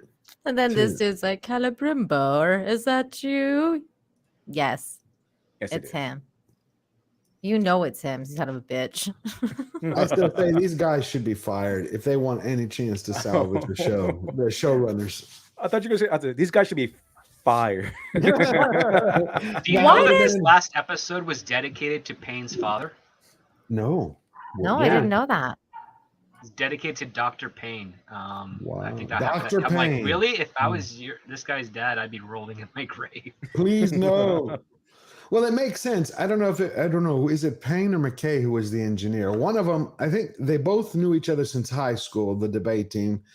They started writing some stuff together. And I think both went to Yale, and one was an engineer and one studied writing. I just can't remember which one. Why does in every scene Celebrimbor looks like he's gonna pounce the dude? Like Yeah, I don't 'cause he I don't wants to. understand. Maybe he's, It's, Is he gay not a in very real good life? actor. I have older no idea. gentleman just trying to seduce some young tailor here. It's like, look at my grand laboratory. Look at all these grand things. My Check out gems my and furnace. jewels. Oh, this is Yeah. an interesting comment. Jessica says that in the Silmarillion, Sauron seduces the elves with knowledge. Looks like they tried to make it a sexual seduction, but they kind of made that with It's Celebrimbor seducing Celebrimbor. Halbrand. Yeah, like he's the one seducing everybody, including Elrond, all the time. It's kind of weird, like really weird. He's just trying to. He's an old elf. He's trying to have some fun. He's just trying to get some. He's trying to get some young tail. He's like, come on daddy's lap here and let me show Oh you. my God, he's It's like not- they're Biden. He's Yeah. not working with Elrond. So he's going after Halbrand. He's like he's playing the field Bruh. here. It's crazy. Real quick, let me get a couple of these. Jeremiah M, thank you so much for becoming a member. You're amazing. Rob Lee for 2 says, did you hear about the Bayonetta voice actor controversy? Yes, I did. Rob Lee for another 2. He'll make the other 2 rings and hand them out. Oh, wow. Wait, he'll make the other rings season 2 and hand them out. Well, season I'm 2 will guessing probably be the dwarf rings, and then season 3 will probably be the human the rings. 9. Yeah, But how are they going to? Who knows how they're going to? They'll make up something. Halbrand will makes take the sense, form of another person, and then some sort of arrogant dwarf will fall in love with him, and then he'll make the rings out of the mithril that they mine, and he'll do it all over again with the humans. He'll Yeah. come back this time as actually Anatar because, like I said, you want to see that article? It was in Screen Rant where they're going to be canonical season 2. Like we're going to be more canonical in We're going season to 2. make it more canonical next time, guys. Please come back. Like, why weren't you doing that this time around? Yeah, why Season don't you just 1. make it good now? Oh, well. Yeah, oh, well. just make it good this time. Mr. Grant Gregory for 2 says, hail Nina and the panel. Keep killing it, George. Yes, George is here. We got him. And then we got 200 Watt Studios for 5. It's not unusual for a ring to be forged quickly that will rule over all. I had one made at Tiffany's for my fiance, and now she rules over me. Oh, I didn't know I've been you to were. Tiffany's. I That's didn't know you were awesome. engaged. Yeah, congrats. Also, good job. True and Watt Studios. No one in this show follows maps or directions. Can you imagine how much half-built IKEA furniture exists in the Shire? Oh, that's funny. $8.99 from Fifi Trixie Bell. Thank you. Says the rings were only for the elves, but Sauron dealt them out after sacking Wait, what is this one? Eregion? Eregion. Eregion. He got all of them except for one other one was given to Durin by Celebrimbor. Is this all good? Does this check out, George? 1 second. The rings were only for elves, but Sauron dealt them out after second. Oh, remember? So picking those rings. Remember? Did you hear the ending song? No. The rings that they created, the 3 rings of the elves. Are you saying like what Rings of Power is going to do? But no, because the rings that the Celebrimbor made for the elves, he made them outside without Sauron knowing him. All the other rings were made with Sauron's influence and his help. No, but not the ending song was trying to do the poem of the one ring. It was just the opening of Lord of the Rings. Right. It was the opening for Lord of the Rings. Yeah, but it's like they just surrendered, I guess, at this point. Just make the song the beginning. Like eventually, he will sack Eregion when he comes back, and that's when he will kill Celebrimbor and kind of he'll put a spear through his body and wave him around like a flag. Like he tortures him for a long time. Good. I'm hoping Sauron. To me, this is torture porn now. I want Sauron to take over the world and kill everyone and torture them all for eternity. I want him to win. I don't want there to be Lord of the Rings at all. I want Sauron to win, take over Middle Earth, and then just rule forever. At this point, I want him to kill everyone. All the main characters, especially the Harfoots. I do too. Especially the Harfoots. Bro, I'm totally rooting for Sauron too. Just like I was rooting for freaking Wanda and Doctor Strange. I was like, can you just destroy this entire universe and obliterate just them let's all. call it a day? Like, I want him to wipe out the Harfoots first thing. I want him to go full Fire Lord on how the Fire Lord went on the Airbenders. I want him to go that on the Harfoots. But agreed. Don't leave one alive. Full the whole thing. Just go. Genocide and freaking a video game. What was that? Was it Minecraft? Minecraft. Yeah, that's right. I'm beginning to believe, Nina. I'm beginning to believe that these guys maybe didn't want to buy the rest of the rights. Come on, if the Tolkien estate is going to sell the appendices, why not sell the rest? I think that's an excuse for them. I'm really believing that's an excuse so they could do all of this. They just did not expect the backlash. It doesn't make sense otherwise with the money that they spent. It just doesn't. You're going to buy the appendices, but they won't sell you the rest of them? Really? Well, Warner Brothers has stake in the number of the other rights, so you have to negotiate with them to get the rest. But you would think you would do that. They probably did, but Warner said no. I have to find out. I've been trying to find out. No problem, Fifi. No problem. I understand. I understood what you meant. Sorry, George, go ahead. No, that's fine. I was just saying this is one where they were talking about how they break down season 1 and what's to come in season 2, where it says season 1 opens with who's Galadriel? Where did she come from? What did she suffer? Why is she driven? We're doing the same thing with Sauron in season 2. Wow. They didn't answer any of those questions in season 1. No. They didn't even pose those questions in season 1. They didn't even pose the questions. That's hilarious. They really didn't. They have so much time to hook us into the story. Like this is going to be the prologue. Well, you should have had things happen.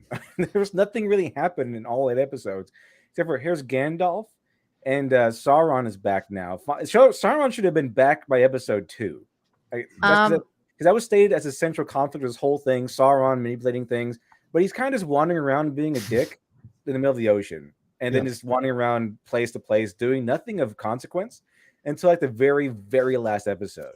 So what is the actual central conflict here? I don't know.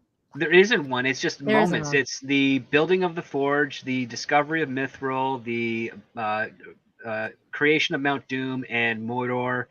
The king dies, and the rings are forged. The 3 rings are forged. It's a lot of stuff that doesn't need to have been isolated the way it was. Exactly. And so I remember so another fantasy, Dragon Age, the first one, Dragon Age Origins. Mhm. Like a lot of stuff happens. You can explore a lot of characters' backstory. Go with the conflict with the dwarves, the elves, the humans. A lot of stuff in Dragon Age that are kind of separate from each other, but they're all connected and interesting because of one major central conflict: the Darkspawn invasion. You need to go to every single one of these so you can get their help with the Darkspawn invasion.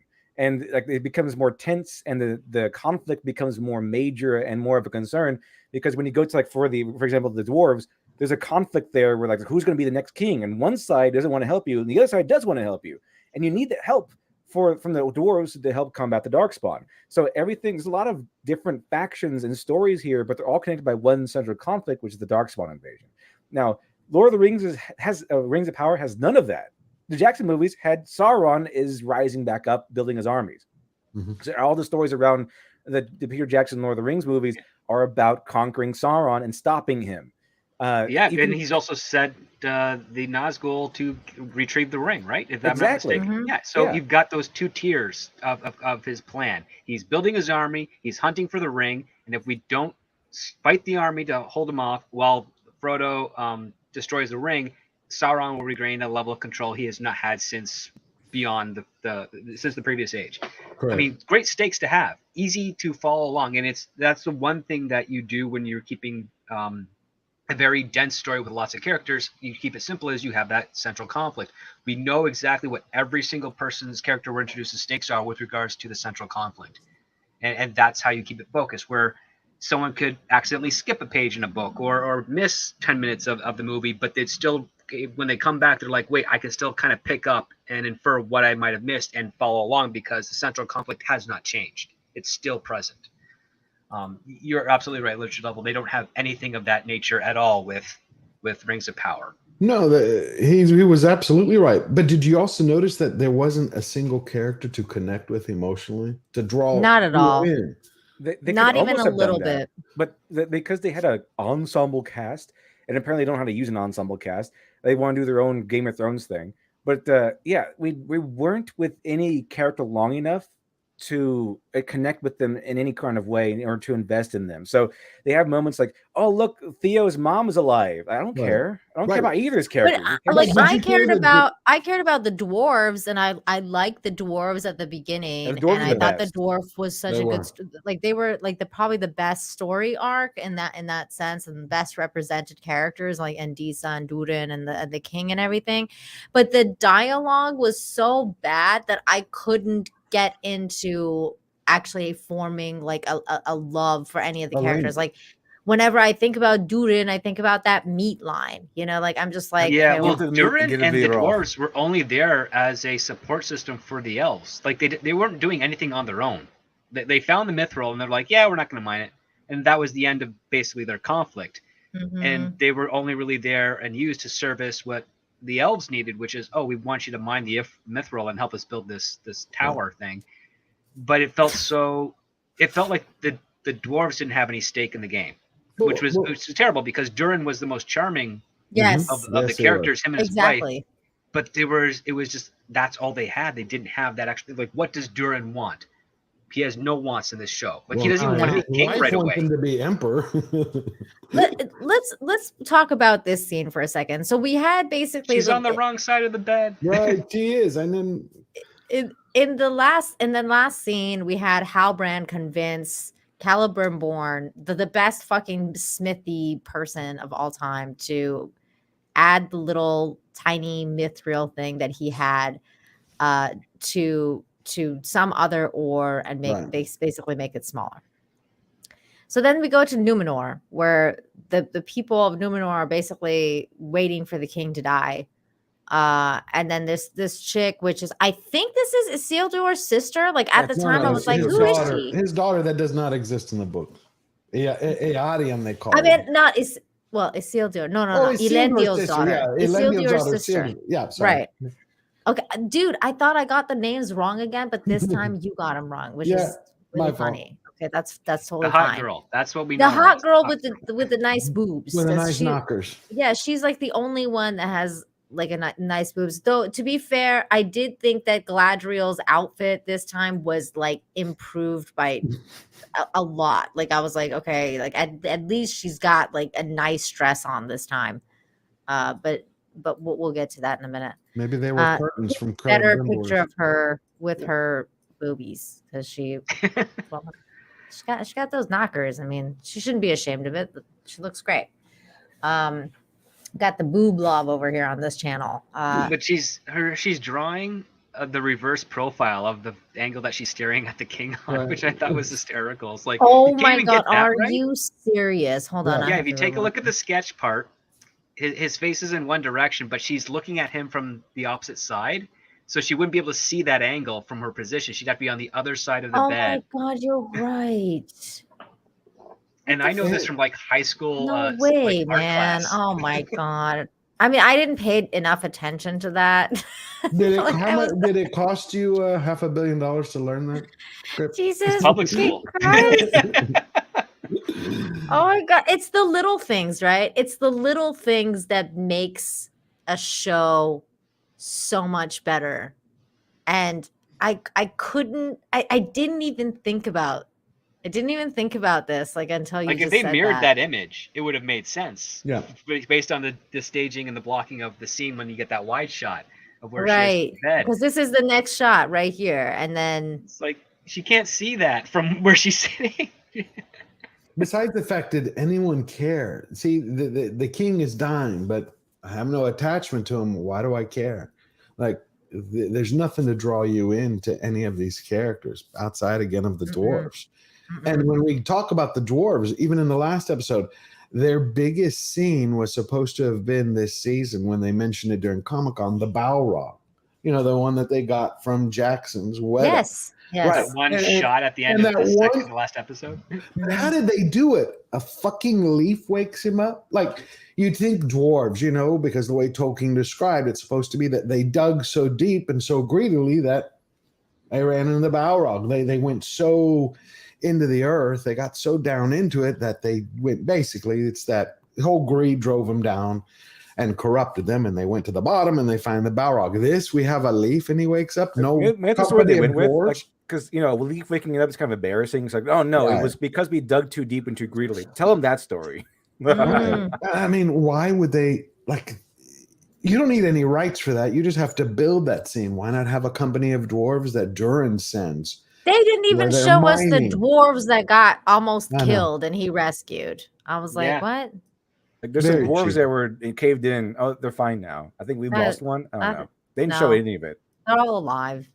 And it was so funny because he came in all devastated and he's like, by the way, they're all alive. And I was like, you look like they all died, bro. Like, why? He's trying to bait and switch them. Right. But yeah, so the king dies after showing this girl like a secret entrance to where the eye of it's not the eye of Sauron. It's the Palantir, the seeing eye stone. But the problem is they didn't show what she have saw. one. Yeah, it's the same one that you had Galadriel and Muriel touch. Muriel touch. So why was this one so special? I don't get it. He thought she was his daughter. Yeah, he thought she was Muriel, and he's like reminding her of the prophecy. Like, Isildur's daughter, or Isildur's sister, was Saruman the entire time. Hey, that would have been better. At least I would have been like, well, I didn't see that coming. But yeah, Saruman the very white. They turned Sauron into a woman too. That's his next form, season 2. You know that's upgrade coming. You know that's what they said in Doctor Who, where when he turns to a woman, it's like, I've got an upgrade. It's like that. Yeah, that's it. It's got an upgrade, but you still have to pee sitting down. Yeah, it doesn't sound like an upgrade to me. Yeah, we don't get to go outside either. It's not much of an upgrade at all. But yeah, so she finds this thing. I don't understand what the hell the significance of this is at all. Like, okay, so he doesn't know that that's not his daughter, and he's telling her Muriel, because he's having kind of like an Alzheimer moment. Go and go in there and touch the eye. She's going to touch it and get that whole image of Numenor being destroyed by the Great Wave. Okay. So he's just basically what Muriel already knows. He doesn't know it's not her. He's telling her, and she's supposed to put her hand on it, but they didn't show it. They didn't show any of it though, and I was like, I don't get the significance of this. So who cares that she found out about this thing? Like, I don't understand. I think I just noticed she's cockeyed, or am I wrong? No, I think it's just like it was seen. I think it's her. I think it was just the way you paused it because her eyes were drawn to that. It's a bad pause. Yeah, 'cause she's just like into this fucking. Which it doesn't matter, and. But I just didn't get the significance, and we don't really see anything else after this. Like they don't really show what happens or what she sees or anything like that. It's just like you don't see any of the normal humans in this. We don't see Bronwyn or Don Luminor in this Bronwyn. episode at all. No, they're gone now. They went to like some island near freaking Numenor or something like that. They were like, bye. We don't see Isildur either. We don't know where he is or if he even survived. Well, he has to be alive. I mean, well obviously. What am I saying? They can make a whole fucking clone. They could clone his ass. Maybe he did die, and now that's why they showed the sister. They're like, remember, we've got the sister still, and he is dead. So maybe it's gonna be Isildura that's gonna be the fucking person that defeats Sauron. In the name of my brother, I'm going to kill you. I don't know. Then we get to right after that scene, we go to the Celebrimbor scene where they're talking to the king, and the king's just giving up all hope. He's like, FML, we just got to move out. We got to move out. Pack it up, boys. Pack it up. We got to go. That's what's going on with that one. George, you have to get going? I do. I have to get going. No, this is always fun. Love being with y'all. Yeah, I'd love you too. Tell everyone where they can find you before you leave. Oh, y'all can find me on YouTube at Georgia Giant Slayer, Twitter and Instagram. And on Mondays, I'm on Base F Monday with Adam Krigler, Quarter Black Garrett, and the gang. And on Tuesdays, I'm with Adam Krigler on his channel. And then I'll be back here next Sunday or on Comics Division.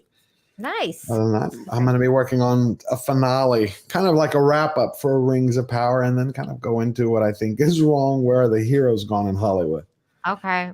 We might have to start watching House of the Dragon soon. I've been watching it. Have you? Okay. I think I'm going to start very soon. What a difference. What? We might have to review it like next week or something. That'd be great. Just do like a full week review of what happened and everything like that. I've been hearing they were really, really good. Let me tell you something. I didn't like episode 1, but it was Ryan Cano said, just hang with it. Because I didn't read the book. I didn't read Fire and Blood. I had read A Song of Ice and Fire, but I never read that. But when I got to episode 2, towards the end, I started to pick up. But 3, I was hooked and it went. And let me just say, the last episode, I never cry in anything. I cried and stood up. The actor, I don't remember his name, who played the king, that was a king. Because I couldn't stand his performance the entire show. I was like, what a wow. But last week, is it over now? Like tonight is the last episode, or more tonight and next week? I believe. Tonight, next week. Okay. Patty Constantine, my God, this guy who can't walk, can't do anything, just watching an actor walk across a room just stunned me. Just the power of the way he did, unbelievable. Well, that's really cool. Okay, so we'll probably talk about it very soon then. Have a good night, George, and good to see you again. Good to see all of y'all. Take care. Have a blessed week. Bye-bye. Have a good one. Bye. Every time somebody says it's good, the House of Dragon is good, they always mention, the characters actually struggle and overcome these obstacles and overcome these things. Whereas Galadriel's like, I'm going boom, dead. Nah, I just got it all. Yeah, she's got it all. Why is the king of the elves so useless? Can someone explain that to me? He sucks. Like he's just like, everything's fine, you guys. You know what? Actually, everything sucks, and we're about to die. Okay. Yeah. And what are you doing? I'm waiting for Elrond and Galadriel to fix everything. But you banished Galadriel. Well, the writers told me she's coming back, so it'd be fine. Yeah, she was a total bitch. He hasn't done anything. Like he hasn't done anything. You would think that if the High King, who's in control of all the elves in Middle Earth, you would think that if he knew the entire time that Sauron was coming, there'd be some major moves being played by him. Like maybe you'll uncover some like a group of elves just randomly in the middle of nowhere, like trying to maybe he could be causing problems for Galadriel and the rest because he's been ordering elves around, and maybe betray. What if he's like secretly? They find like a secret movement against the dwarves, like a secret invasion by the elves trying to take over the dwarven kingdom to seize all that mithril because they're desperate. This relies on their, as stated in the show, attaining the mithril. It will save their people. So you would think the Elven King would be making some moves to save his people. Or sending his own men to be like, listen, if the dwarves won't mine it, my people will. Yeah, we're going to kill the dwarves, take over the kingdom, so we can survive. I mean, he's in charge of the survival. His plan is to bail. Like he's like, let's just leave now. So cut you and would run. How dramatic would that be if not Sauron, but Elrond and Durin are like in there secretly mining mithril, and all of a sudden here comes a secret army of elves sneaking into the dwarven mountain as a secret invasion to slaughter every dwarf so they can take over the kingdom. So they can get their hands on the mithril. That would cause some major drama because the High King needs to be doing something. He knows about this stuff, and they said that the mithril, they need the mithril to survive. So you would think he'd be doing some major moves, regardless of the consequences at this point, because either or a let there be blood type of scenario where the elves start digging at the other end of the mountain and then trying to reach the mithril from another direction. That would be hilarious. Hang on a sec, guys. Some drama. Holy moly, George! The Giants there just freaking gave 20 memberships to the cats. The chat.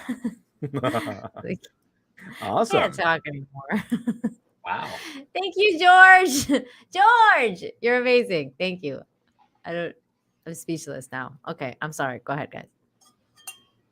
I'm just saying that, if as presented, if the whole of his race depends on the mithril, why in the world would the king rely on the dwarves saying yes? He should. I know Elrond is because he has. Where's that the privilege. desperation, right? Where's the desperation? That thing of like, okay, if they say no, what other options do what we are we have? gonna do? Yeah, exactly. I mean, but to me, by the time they give the stupid table to Durin, they should already have movements in play. Like the High King should have been like, "It's okay, we'll get the table back" or something like that. That's okay. It's a small price to pay for their trust, young Elrond. And he's like, why do you say that? Because none of your concern. And so like that's kind of hinting to us that he has something else going on. Because he should be doing some other things besides relying on Elrond to get a yes from the dwarves and relying on something else besides the dwarves saying, yeah, sure, we'll give you some mithril. That's what he's relying on according to the scenario.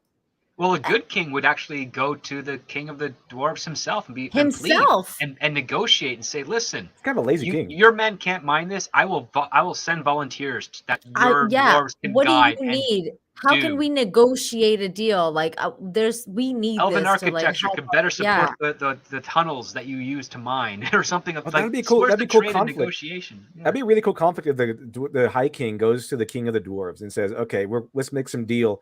We need this mithril. I can't take no for an answer. We need this mithril.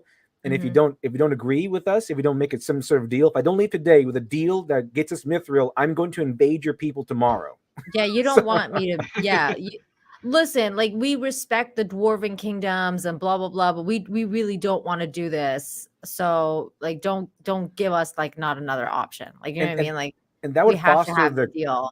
And the High King kind of backstabbing the dwarves would help foster the animosity between dwarves and elves that we see, all the way in the Lord of the Rings. Right. Yeah, so it would make even more sense canonically. And like why like so many people hate the elves because apparently it's like you followed a monarch who is so selfish and corrupt that he burdened our species for generations. Like that's a good rivalry to have. It doesn't Elrond's ears in this look kind of like the Hobbit ears from like Lord of the Rings, like Peter Jackson's? It's kind of weird to me. I don't know. But okay, so in this scene though, Elrond comes to speak to the king and to like kind of like convince him like, hey, give me 3 months, which I thought was such an arbitrary number. Like I was like, okay, where is he getting 3 months from? Like I was like, I don't understand. Like what calendar are we talking about here? Yeah, like, like a 1d6. I'm like, I came up 3. Yeah. He's just like, okay, give me 3 months, which is weird because they kind of went with like the 3 rings, right? Like they were like, oh, let's do the 3 rings. And then like this guy's like, I want 3 months. And I thought it would have been interesting if they were actually kind of going on the Tolkien thing. It would have been interesting if they talked about the Trinity, which kind of like Tolkien talks about, and it's very like kind of like religious.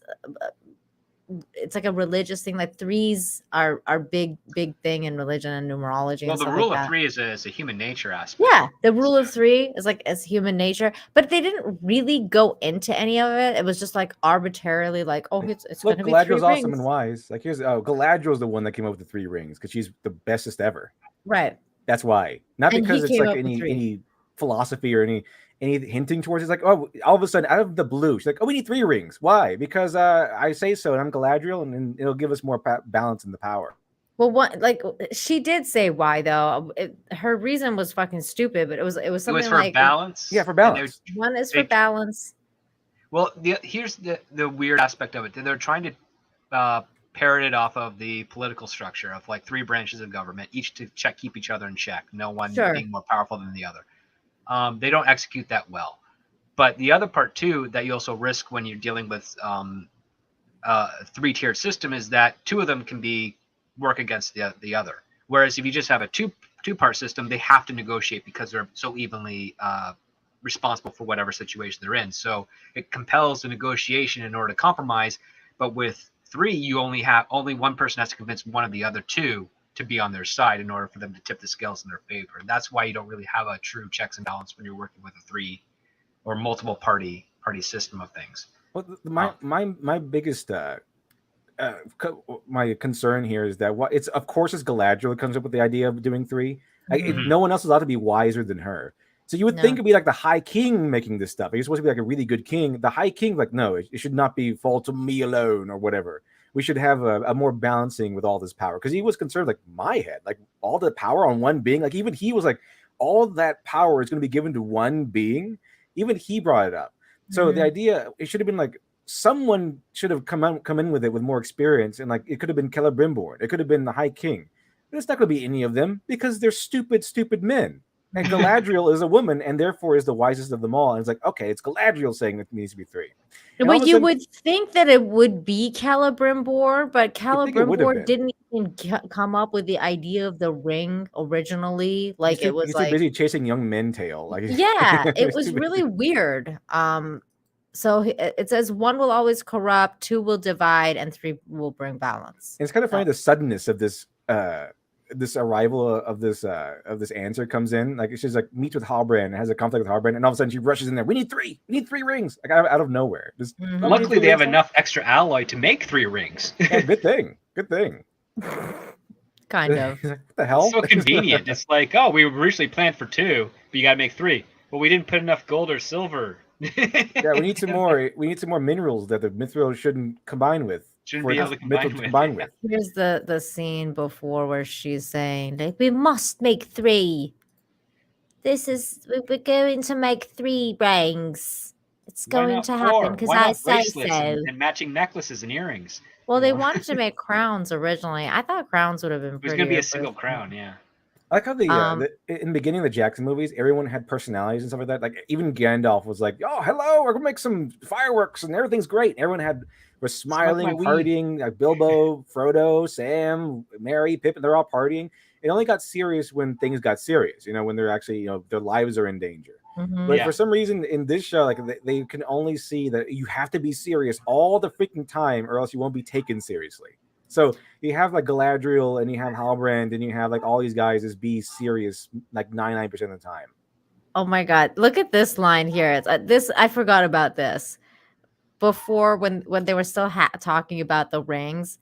And like the fucking king is like, there is no elf in Middle Earth who wanted a solution more than I. I'm like, bitch, you leaving. Like your solution is like, let's get the fuck out of here. Like all your eggs in literally one basket that was Sauron and then gave up. Screw you guys, I'm going home. Like he didn't even fucking care. He's like, no one wants a solution. Yeah, right. Like maybe think of one. Like I don't How is he High You're King just again? packing it in. How is he High King? What has he actually done? He hasn't done anything. It's so weird. He hasn't even cut his hair like all the other elves in this show. I know. No mullet. He's like with a mullet going on. Yeah. So after that scene, though, he does give Elrond 3 months for whatever reason, because Elrond was all, it's because I'm asking you, like, because he wasn't gonna do it, and then Elrond was like, it's because I'm asking you. And he's like, okay, fine. Like, and I was like the whole 3 months thing just made no sense to me, not just because of that, even though, because like in the very first episode, they were talking about how like passage of time is nothing for the elves. So it's like, what's 3 months for the elves? It's like a blink of an eye. It's like not even a blink of an eye. It's like faster than that. It's like, it's nothing for them. Like It's to from be 3 Wednesday months. to Friday or to Saturday or something of that nature. Like, I don't know. It just made no sense for them to be like, oh yeah, we have 3 months until we have to leave. Like, I don't know, because he seemed like he was talking about the elves are gonna die like right now. Like if we don't leave right now, like the elves are all gonna die like right this minute. And I was like, but then Elrond was like, "Can I have 3 months?" And he's like, "Okay." All right, fine. I like how Lucius the Eternal says, "Why not 3 nipple rings of power? It'll stay on your body the entire time." Like, One where's has your rings? 2, another has a single, or one person with 3 nipples can control them all. I was told that you had a ring on you of power. Yeah, but I don't see you. I'm not wearing it. As long as it's on my not fingers. cock rings. Tender Warrior 68 for $5 says if they spend $480 or 80 million for season 1, 60 million per episode, and the total budget was $1 billion, what does that say about any remaining season's quality? Oof.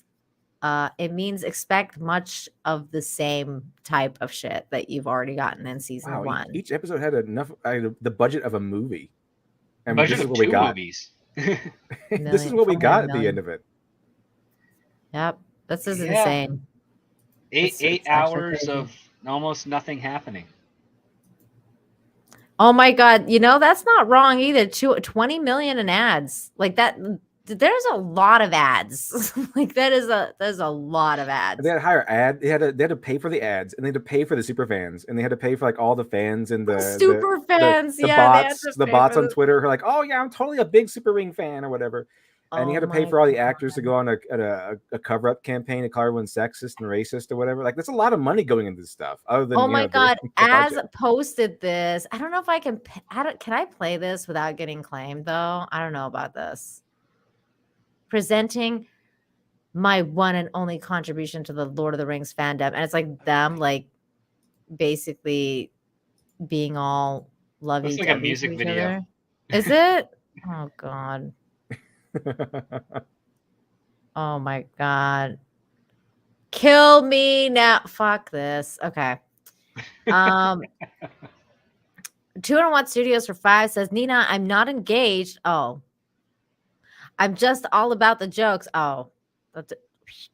But my heart beats only for your beautiful, unique rhythm. Oh, you rascal. You're so funny. Halfwit for 2. Jesus. Is that you, Russell Hall? Adar is Celeborn. The Mithril will heal him. Oh my god. You're probably right. I heard this from I think I don't know who it was last week that told me about it, but they said that Lady Gravemaster said the same thing, that Adar was Celeborn, and he's just been corrupted. But I guess we'll find out. 0 for a 10. Why is Sauron white? Because this is the age of the woke age, and you can't have Sauron be Sauron, the epitome of all evil, and be anything else but a white man, a straight white man. Yeah, he would have to be. A straight white man invented evil, after all. Yeah. It's true. Francis Dashwood for 5 says Sauron's actual name is Marion. Sauron is Elvish for abomination or putrid smell. In other words, Sauron means fart. Farts. Wow. Okay. I didn't understand this quite completely, but my take on the whole thing with Mordor is was it Adar? They just turned Adar into Mordor somehow. Like, it's kind of like a corruption of the name, or like a misinterpretation of the name. We're like, oh, it's Adar. I think so. I don't really know why they did it. I think they should have just called him Mordor. Hodor. Like, it would have been Hodor. It would have made more sense if they had just called him Mordor and then been like the village. It would have made more sense if they named it after Hodor from Game of Thrones. It's just a sad name for it. Yeah. Oh, Adar means father. Mordor means Blackland. Okay, there you go. See, everything has meaning. That's racist. Moria. That's why all the whites left, I guess, right? So. Yeah, white flight. Wait, does Sauron mean white guy? Wait, no. You already told me what it means. Sour is white in Elvish. Oh. And on is man in Elvish. The Sauron. Oh, okay, never mind. I'm just thinking of that Ace Ventura when nature calls when they start calling him the White Devil. Equensuorcha, I think, is what they use the term. Wow. Oh my god. Mordor. Sorry guys. I keep not rolling the R's. And then we had 0 for 10. How did the Balrog Balrog get that deep anyway? That's what she said. I don't know. I heard it was canonically that they're not supposed to find the Balrog for a very long time. But yeah, I found it way early. They're not supposed to find Sauron this early either, but whatever. At least we put this matter to bed. That's what she said. Or he said. Equal opportunity. Equal opportunity. Britt Cormier for 5 says it could never be cock rings. There was not enough metal in that dagger to make one big enough for Galadriel's unit. Jesus Christ. Wow. That'd be hilarious. You're not wrong. Cock rings of power, and then Galadriel's like, "Where's my ring? Sorry, Galadriel. Members only." That's probably going to be like the porno version. The cock rings. Let's be real. You guys know that they're going to make a porno version. That's probably what's going to happen. If they haven't already. It's probably way better and more canonically aligned to Tolkien. It'd probably have better dialogue for sure. It's going to have better costumes. For sure. So there was actually something that happened a while back where like some people were asking, why are all the porn parodies of these big movies way better than the movies? And then the people who made the porn parodies said the reason for that is because we care. The porn parody people actually care about their projects. So then Galadriel walks in on fucking Halrond and Celebrimbor being all gay. Oh, there we go. They're doing that whole ring thing. Get it, Celebrimbor, and get him. Oh my god. I am not gay. I have relationships with women, sex with men. And I got news for you. That means you're gay.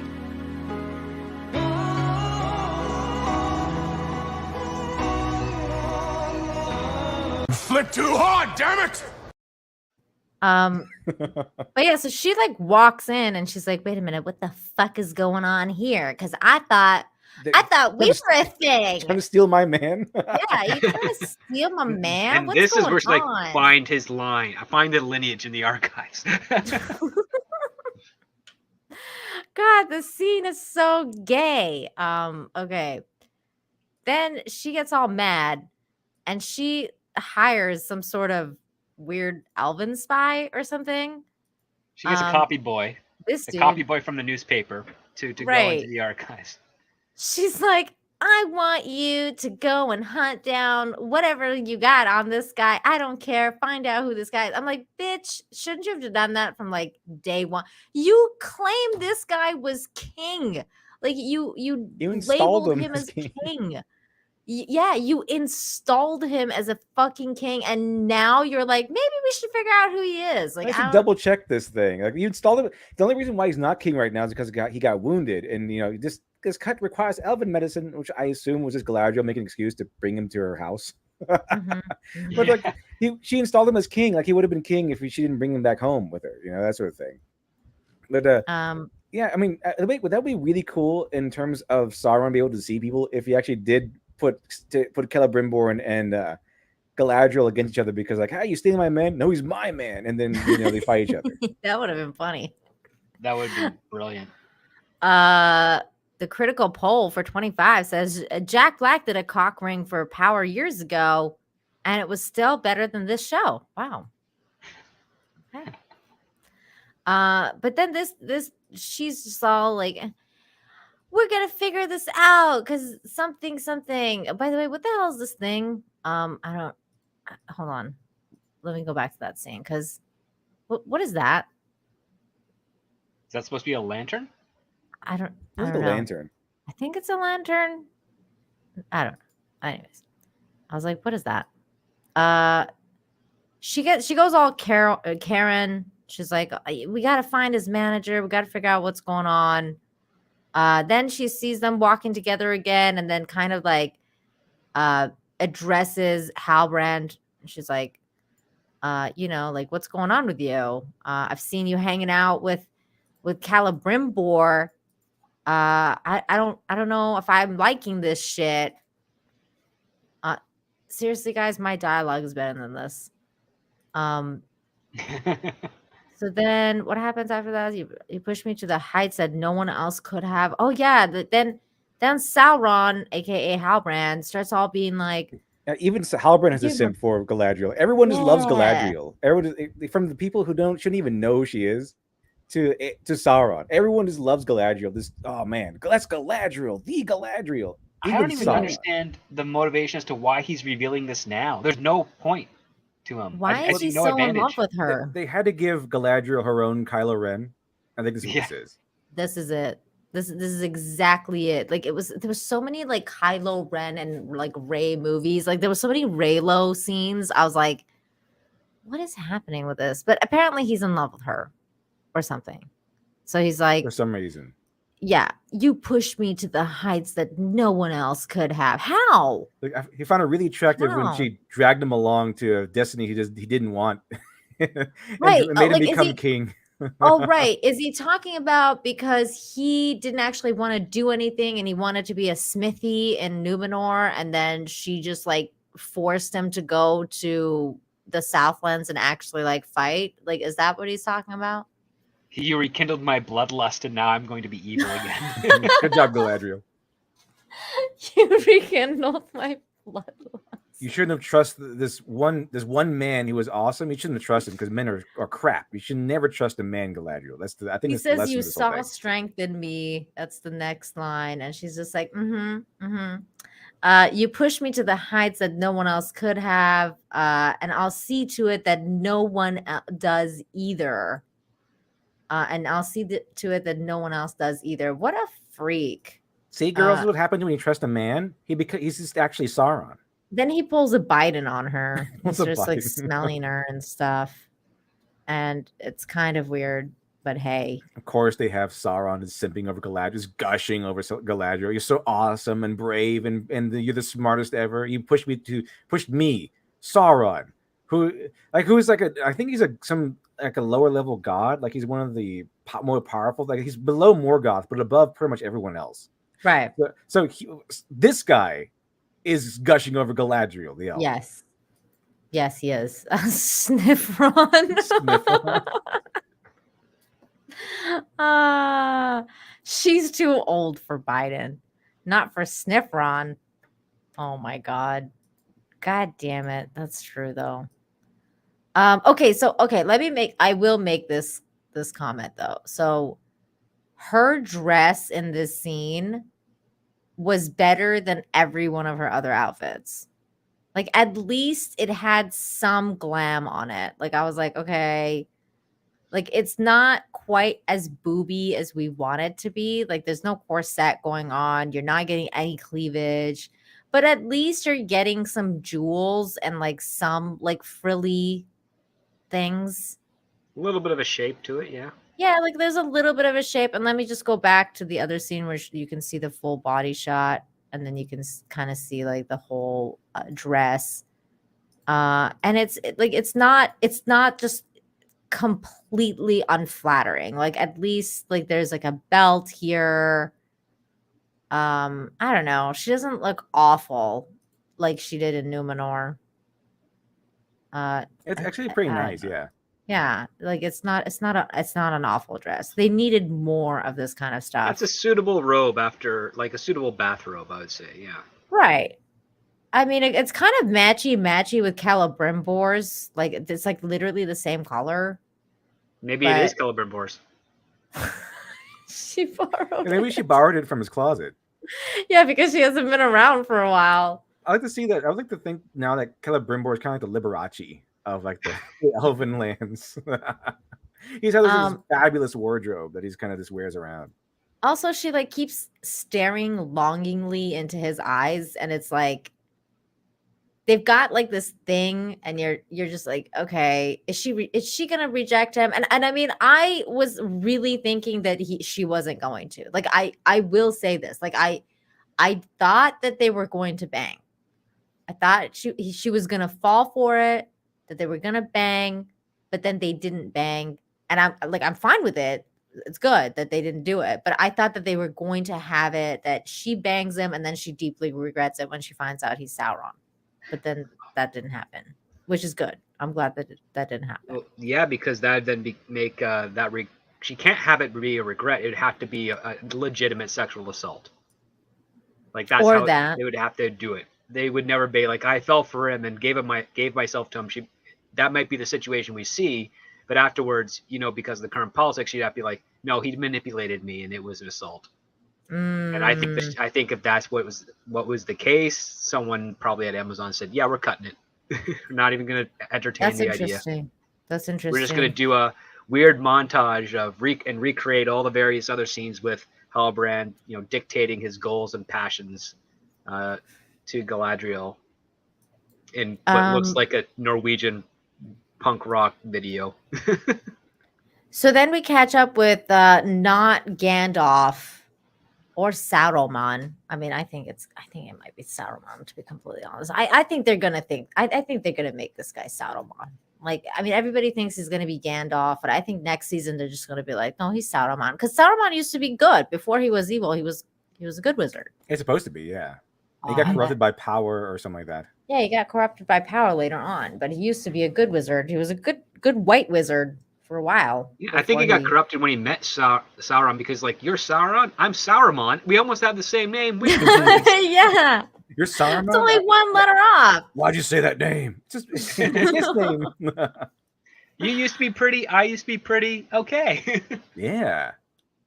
Yeah, I think they're gonna make this guy Sauron just so that they can be like, all those people that said it was gonna be Gandalf were wrong. Like, you guys have no idea what you're talking about. Yeah, you don't know anything. Because you got this wrong, Galadriel's not a Mary Sue. Exactly.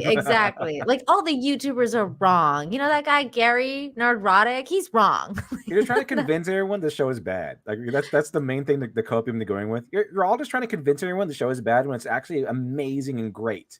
Yeah, exactly. But so then we catch up with these guys, or ladies, I should say.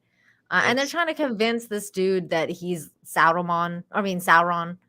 And then he just keeps like doing like weird magics and stuff like that. And then all of a sudden, out of nowhere, that the Harfoots attack from the bushes. Because they were like watching the whole time.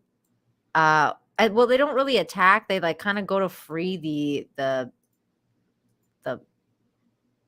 wizard guy. Yeah, like he's just like, because they tie him up. So they're like watching from the side, and then they decide to the Ewoks, because I kind of like Ewoks, but they're less dirty than Ewoks though, because I feel like Ewoks actually take baths. Hold on, what is this? Roger Dodger for 2 says the reveal is so obvious Stevie Wonder saw it coming. That's true. Zero for 25 says the sad thing is Galadriel, the actress, is very good. If you saw Saint Maud, so it was all the direction they took. I don't know. She's very like one tone kind of actress. So I don't know, but you're right. Well, I would have given to watch the her. dialogue, I mean, there's not really much you can do. Yeah, and if that's the director true. is like a good friend of the showrunners and is not very talented in the same vein, there's not much they could do either. You're only going to be highlighting the flaws and praying that the effects team can hide as much of them as possible. And you don't know, there might be alternate takes where she actually has life and performance in there, but it's not what they ended up settling on. That might be for the case for all the actors. There might be an entirely different show with very interesting performances and executions of dialogue that sound awesome, but none of them would ever meld together because there's no consistency throughout the entire writing of the series for it to have worked. So they ended up taking the most muted of performances they could in order to keep a level of consistency across the board. I've seen an independent film, but I not on know. It's big like I budget just stuff feel like like this. she can't smile. Like she doesn't Unless she's have on a a nice horse. face. Like unless she's on a horse. And she needs to be That's on a right. horse. Yeah. Other than that, it's just like, dude, can you smile like or unless she's making a man into a bitch. Like other than that, it's like I don't know. So then these guys are tying Gandalf or whoever, the wizard up. Then the little Harfoots come out and they're like, we're gonna fight you, bro. And then they try to fight. Obviously, they're really weak, so they kind of get beat by the other guys. And then Gandalf or not Gandalf or whoever comes out and starts doing more magic, like doing spinny leafy things and all that stuff. And then Feminem is like, bitch, I'm gonna get you with all these, like, you think you got fucking powers, bitch. I got fucking flames, bitch. I'm flaming. It was kind of funny that she's like really powerful and defeats Gandalf, Sauron, whatever his name is, Sauron, whatever his name is, and then bring up the epic powers, just beating him up with magic staffs. There's like all kinds of barriers and flames and stuff going on, and then she gets hit in the face with a stone, and it's like, whoa, what's going on? Like, yeah. She This gets is an defeated air? by stone throwing. Like, what is this, D&D? Yeah, and then like the other one throws a knife, and so the dude Harfoot dies. He gets stabbed exactly where Halbrand got stabbed in the previous episode. Oh yeah, that's right. Oh my And god, then look, this is the a wizard pretty good... somehow gets a hold of the staff and uses it against them, and It's not somehow, dude. The little Harfoot brought it to him. Like that was like the only purpose for the I must little have Harfoot. sneezed or fell asleep during that point. She was like, here, this is the stuff Take you need. And it was... We got it because we hit the powerful wizard in the face with a stone and stole it.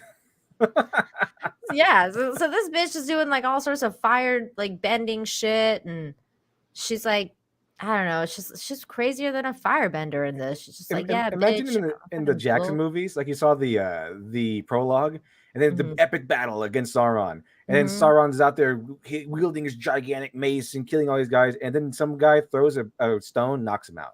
That's kind of funny. He just rings his bell with the sounding. Literally what happens. Yeah, Dings his bell, and he's like, "Oh my god." That's literally what happens. Like so. Meanwhile, Gandalf is like lying down because he got fucked up. So he's just like lying on the ground, and he's just like, "Wait, what?" And he's just like, "Wait, what's happening?" And like this dude's burning shit down around him, and he's like, "Huh? What?" And then that other guy brings him. Oh wait. Get away from me or I will. Like this is literally the lines I'm trying to read for you guys because it's all real. Get away from me or I will something. Fall asleep? I don't know. I mean, Gandalf wants to fall asleep. He's just like, can you just put me out of my fucking misery, bro? Like she's just like, you're here to help. Like she's telling him like, you're here to help. You're here to do good. Like, because he was like telling her to like get away from me, like I'm gonna kill you, kind of thing. And then so she gives him the staff, and at this point, like there's like everything's burning down. There's fire everywhere. This bitch going like just crazy, just setting everything off. She's going like full Daenerys on their ass. Like she's just like, yeah, bitch, I got the flames. I'm the fucking mother of dragons, bitch. I fucking, they think they got House of Dragons fucking putting shit on fire. We got fucking flames too, bitch.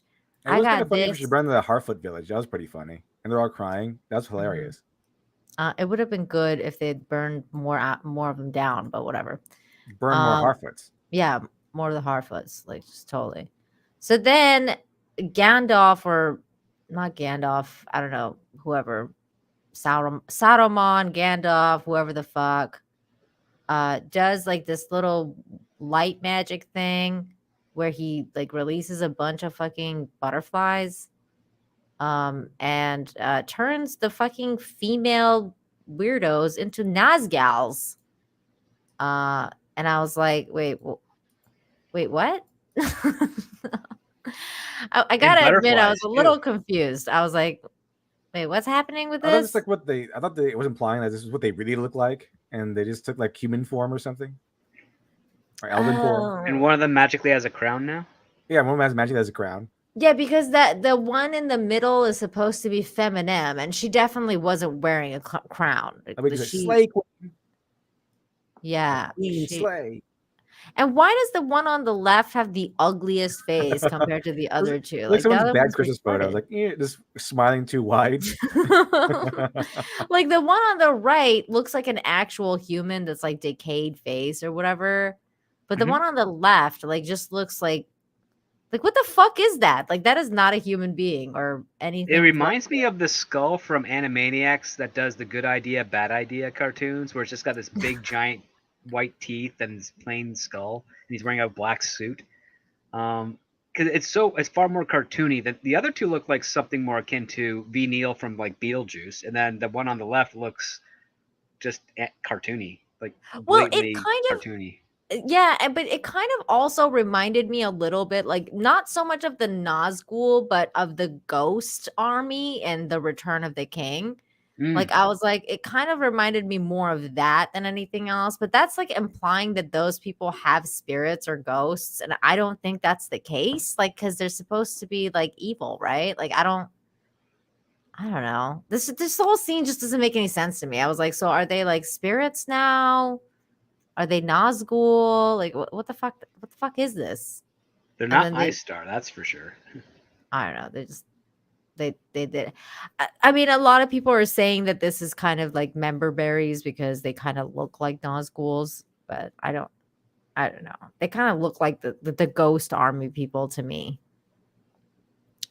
I do like the word Nazgals though. I thought that was fun.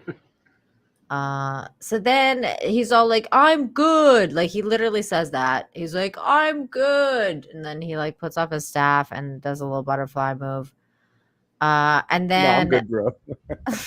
Yeah. Hey, you want to join evil? No, I'm good. No, I'm good.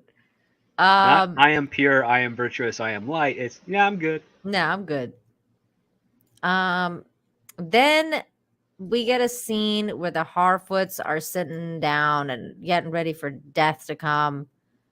And this dude's like, the missus will be waiting because he's about to die. And I'm like, did you leave the missus behind? Because that...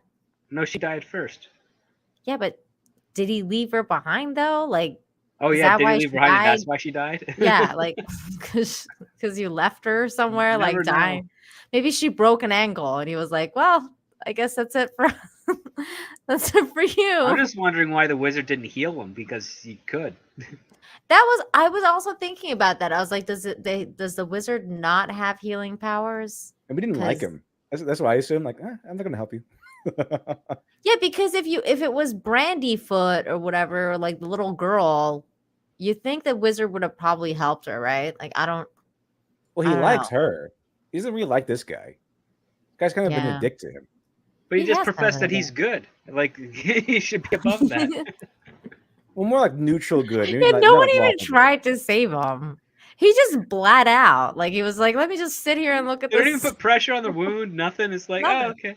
Yeah, you know what? We don't like you. Yeah, we'll sit with you while you watch the sunset, and then we'll just leave your body here to rot. And they did. They left his body there, like, because they didn't even take it back to the Harfoot town or anything. Nope.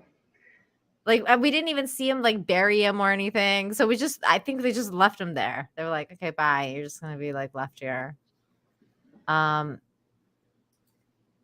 If he tries to heal him, will his arm fall off and hit Nori?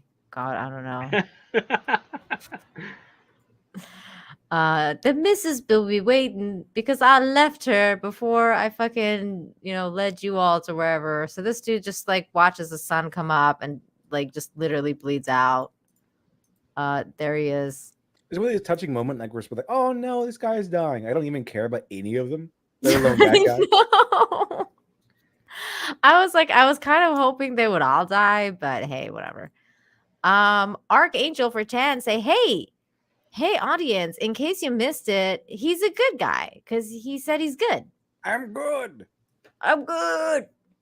Just like Halbrand was all, looks can be deceiving. I'm evil. Hey, hint, I'm evil. Hint. Oh, Halbrand, you silly minx. Looks can be deceiving. Just because you're behind bars doesn't mean you're not a good person.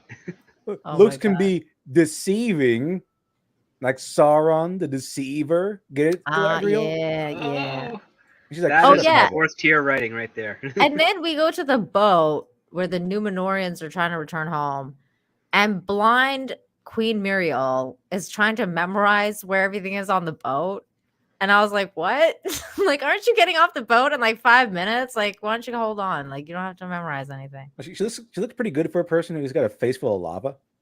Right. She still has her eyebrows, which I think, like, I call bullshit on No this. scars, nothing. You would think she would have like her eyes would melt or something like that, but no, I guess she got little tinge. Yeah, you would think that her eyes would just be like melty, like, you know, like just like this, like melted into themselves. So that's why she wears the thing like on her face so that she doesn't like scare like her subjects, because she looks like a fucking freak now. I thought she was going to end up being like a Two-Face from Batman afterwards, but no, it's just Right. like they got just enough to be blinded, but not enough to be scarred for life.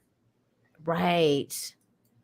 But yeah, she's like just like learning the steps, and then Elendil the simp is there, like, you're so honorable, McQueen. I thought he was gonna start crying again, but he didn't. She's like, shut up, okay?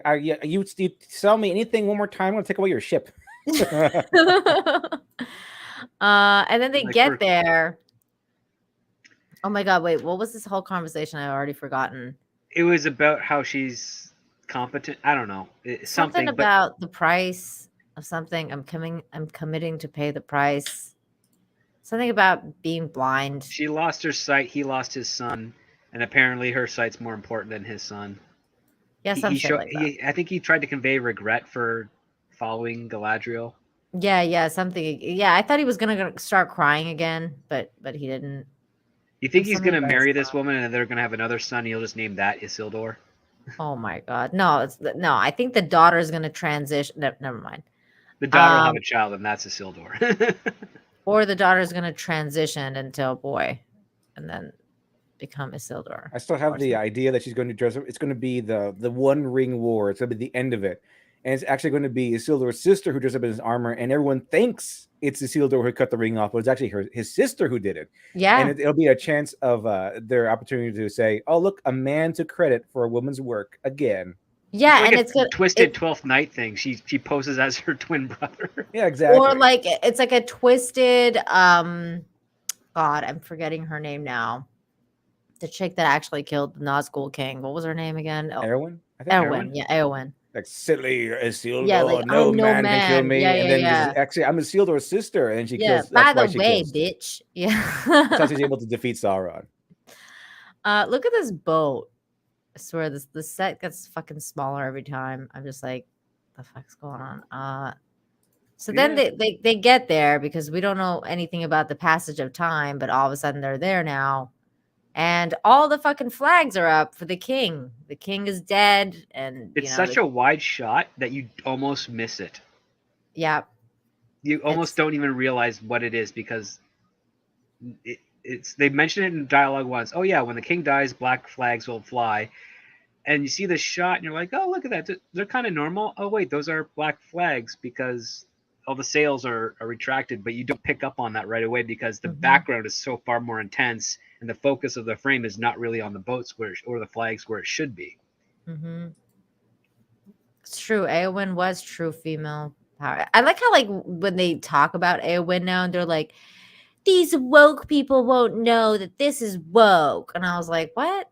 Bitch, that was in the book. Like, what are you talking about? And I think that was put in the book because Tolkien wanted to include something that his daughter would find very clever. And he manufactured that very well from the very beginning. Yeah, he did. Oh God, that character was just really good. Oh, here, I have a better shot of the Numenor flags. So there you go. But the statue of the king with his arm out is far more eye-luring and focusing of the scene than the flags. Yeah, you would think there'd be a flag on there too, but I mean, how can get? There's a very tiny one underneath his left hand that you can barely see. Oh my God, they can't get a flag up there. Nobody can. Hey, I just noticed there's a bird on there. Look, there's a bird. It's like there's the king, and somehow there's like some sort of bird here. Perched in the middle of his arm. Yeah, just like right there. It's like, oh, okay. There's a bird. So then they're like, oh my god, the king is dead. But then we don't really see anything about that except for this dude who I'm assuming is poisoning the king. Like I don't really know what's going on with this guy because we see him a few times in this episode, but I don't know. He's just like standing over the king right now. It's just like This Jafar is going to be conniving, and I think that was the Trump supporter guy. He's like, the elves are going to take our jobs. Yeah, that's it. I think that was him. Commander James. That's so stupid. They really try to shove that whole immigration thing into the show when it's like, why in the world would the elves, the creatures who were here before everyone else, like the enlightened elves, come over here to Numenor and start taking like menial jobs, like scrub woman and cook and miner and stuff? Yeah, doesn't make any sense. Dude, why would the elves have that haircut? That doesn't make any sense. Nothing makes sense in this freaking show. But then we catch up with freaking the I don't know, the weird fucking trio here again. And they're all like, yeah, like what are we gonna do? Because nothing's working. Like we're forcing the minerals together when we really should just let them naturally mix. That's basically exactly what happens. And then they're just talking about it. They're like, what are we going to do? What are we going to do? And then Halbrand's like, I got an idea. Well, Halbrand / Sauron, which we still don't know is actually Sauron in this episode. We don't know. But his idea, though, sparks something within her. The Tempest is like, bitch, what you say? Because I feel like you might be sounding a little fucked up. Like maybe you're Sauron or something. I don't know. I mean, I don't understand how she's getting any of this from Sauron at this point. Like all this mistrust just comes out of nowhere. It makes no sense because what we do know about him is that he was a smithy, that his passion was smithing, and that he was a good smither. Like people, does that make sense? Smither? Evil blacksmith. That's kind of what he. Yeah, like he wasn't even evil though. Like what we know about him, like in this series, is that he was a good smith, and he was like he liked to craft things, and he built that sword like earlier in the season. I think what was it, episode 2, episode 3? He built that sword. He was building swords, and then she came and she was like, "Let's go," blah blah blah. But he was a good smith. Like that's what we know. So then when he has these ideas and he's telling Celebrimbor, hey, maybe we should do this, or maybe we should mix it up with metals, or maybe we don't have to do this. Maybe we should just let it do whatever it's gonna do. It's true. I don't know. So I like when she's saying all this stuff, where is all the mistrust coming from? Like I don't get it. She still hasn't even gotten the report yet. Like there's the report guy coming in. He's about to tell her like, hey, I found something, but we don't even know that yet. So where is the mistrust coming from? It makes no sense. It's almost as if she's just jealous of his friendship with Celebrimbor. I don't see anything else other than her being jealous. I don't know though. What about you guys? You see anything else other than her jealousy of the friendship? Not really. No, I think jealousy is pretty fair. It's like it's totally out of nowhere, but it's all we've got at this point. It makes no sense. So then she gets like this fucking piece of paper from the elven guy or whatever. It's like the scroll of the family line, yeah. Yeah, the scroll of the family line, which I don't know how, again, I'm not quite sure about the passage of time in this, because where did the guy go? Like, did he go to the Southlands? He can't have. Southlands are gone. Like, they're the question is why are the elves keeping records of a human king? Right. I mean, didn't they have a war with the king? Didn't they not like humans anymore? I'm so confused. Everything is so freaking confusing. And so did this guy go to like their library, like where she found the original maps to find this? Like, I don't know where he got this from. Where did she send him? I don't remember anymore. Oh, the archives. She sent him to the archives, yeah. So it was like the library where she found the map to Mordor or This is whatever. the family tree of the king line that Halbrand, that she assumed Halbrand belonged to, and apparently the line ended 1,000 years ago. But why wouldn't she check this out from like day one? Well, I mean, when she met him, she was in another. She wasn't anywhere near her home to verify this, so she just assumed. Oh no, wait, yeah, because I'm thinking of Numenor. They were in Yeah, Numenor when they they found wouldn't the have thing, records, the I maps. guess, either. So yeah, Oh, remember this. All the events we have that's seen right. is based on Galadriel assuming something without any facts to support it. It's all been assumptions. Okay. And this show Well, has made an ass out of you and me. Yeah. right. I forgot about. I mean, okay, never mind. Here's this is a pretty scene of her, kind of. I mean, the dress looks nice. Like I like the sleeves. There's details on this dress. Like I appreciated this dress. I was like, well, at least they made an effort on this one. Then she's just like, oh fuck my life. This guy seems to have not been who he says all. It was Sauron all along. He comes down and he's just like, hey, what's going on? Like, why did you run away so fast? And she's like, baby, because I found out that the last man to bear your crest died over 1,000 years ago. Who are you? And he's just I look like, good for my age, don't I? No, yeah, no funny cheeky This new jokes there? moisturizer I've been using. He's like, you know who I am. He's I like, found Mithril first, and that's what I've been eating to stay so young and youthful. You know who I am. I'm Gandalf. That'd been a twist. I told you Yeah. I found it on a dead man. Did I not say this? I was like, bitch, he found it on a dead dude. It doesn't mean it's his fucking crest. Oh, what the But with the fuck? transitive property, he becomes king for possessing it. Finders keepers. No, I'm king. Look at me. I'm No, king now. I'm king. Yeah. Oh my god. And she's just like, wait, but but you saved me on the raft.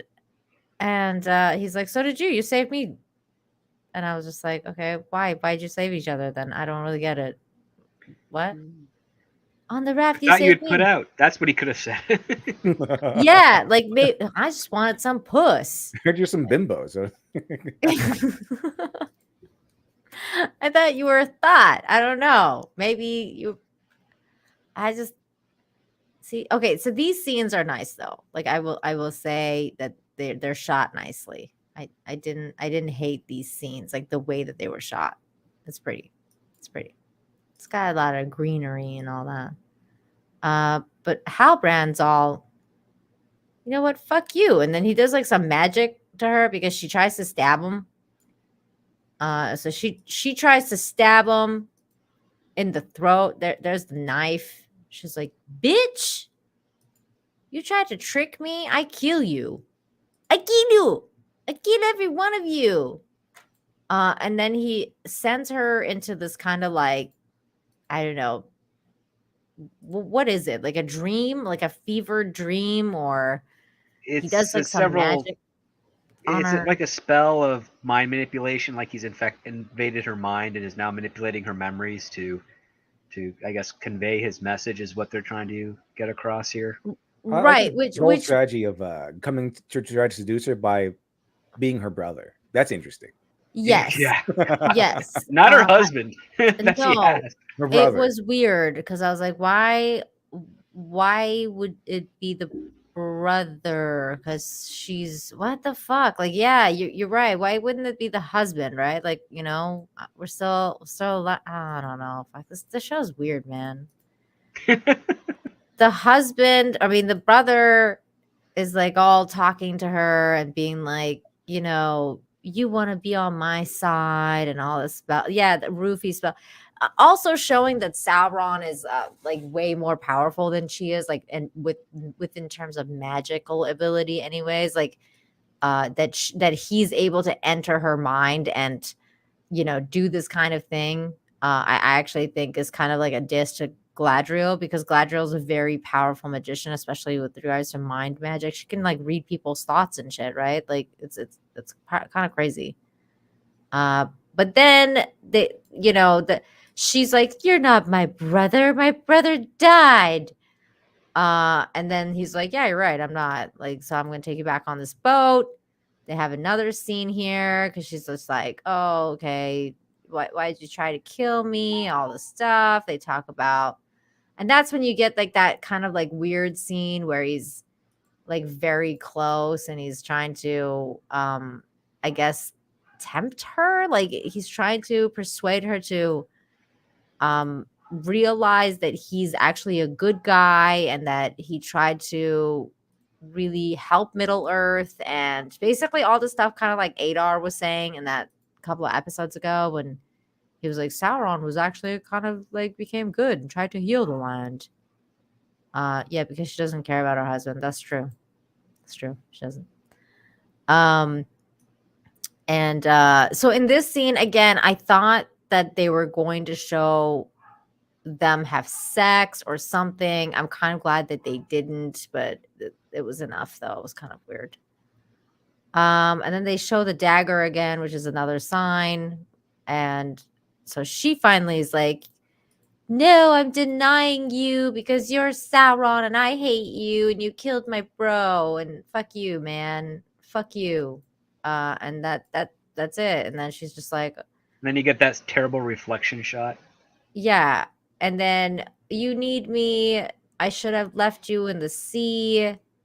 Something like that. And then they start screaming at each other, which was that Sauron lives. Are you going to tell them that Sauron lives because of you? Is what he's screaming at her. And then she screams back at him, "And you will die because of me." And I was like, oh my God. So the whole thing was useless then. Because if you just would have screwed off and kind of went to the Undying Lands, none of this would have happened then. Yeah, exactly. So the whole thing where she was, here's evidence and everything of the Sauron coming back and stuff and everything, her entire quest. He really was gone. He wasn't dead, but he really was gone. Like there wasn't going to be anything. So the whole show was useless. If she would have just walked away and stayed in the Undying Lands, it would have been fine. Well, even if he didn't, I don't know if he would have been found in like because he was on the plank or whatever.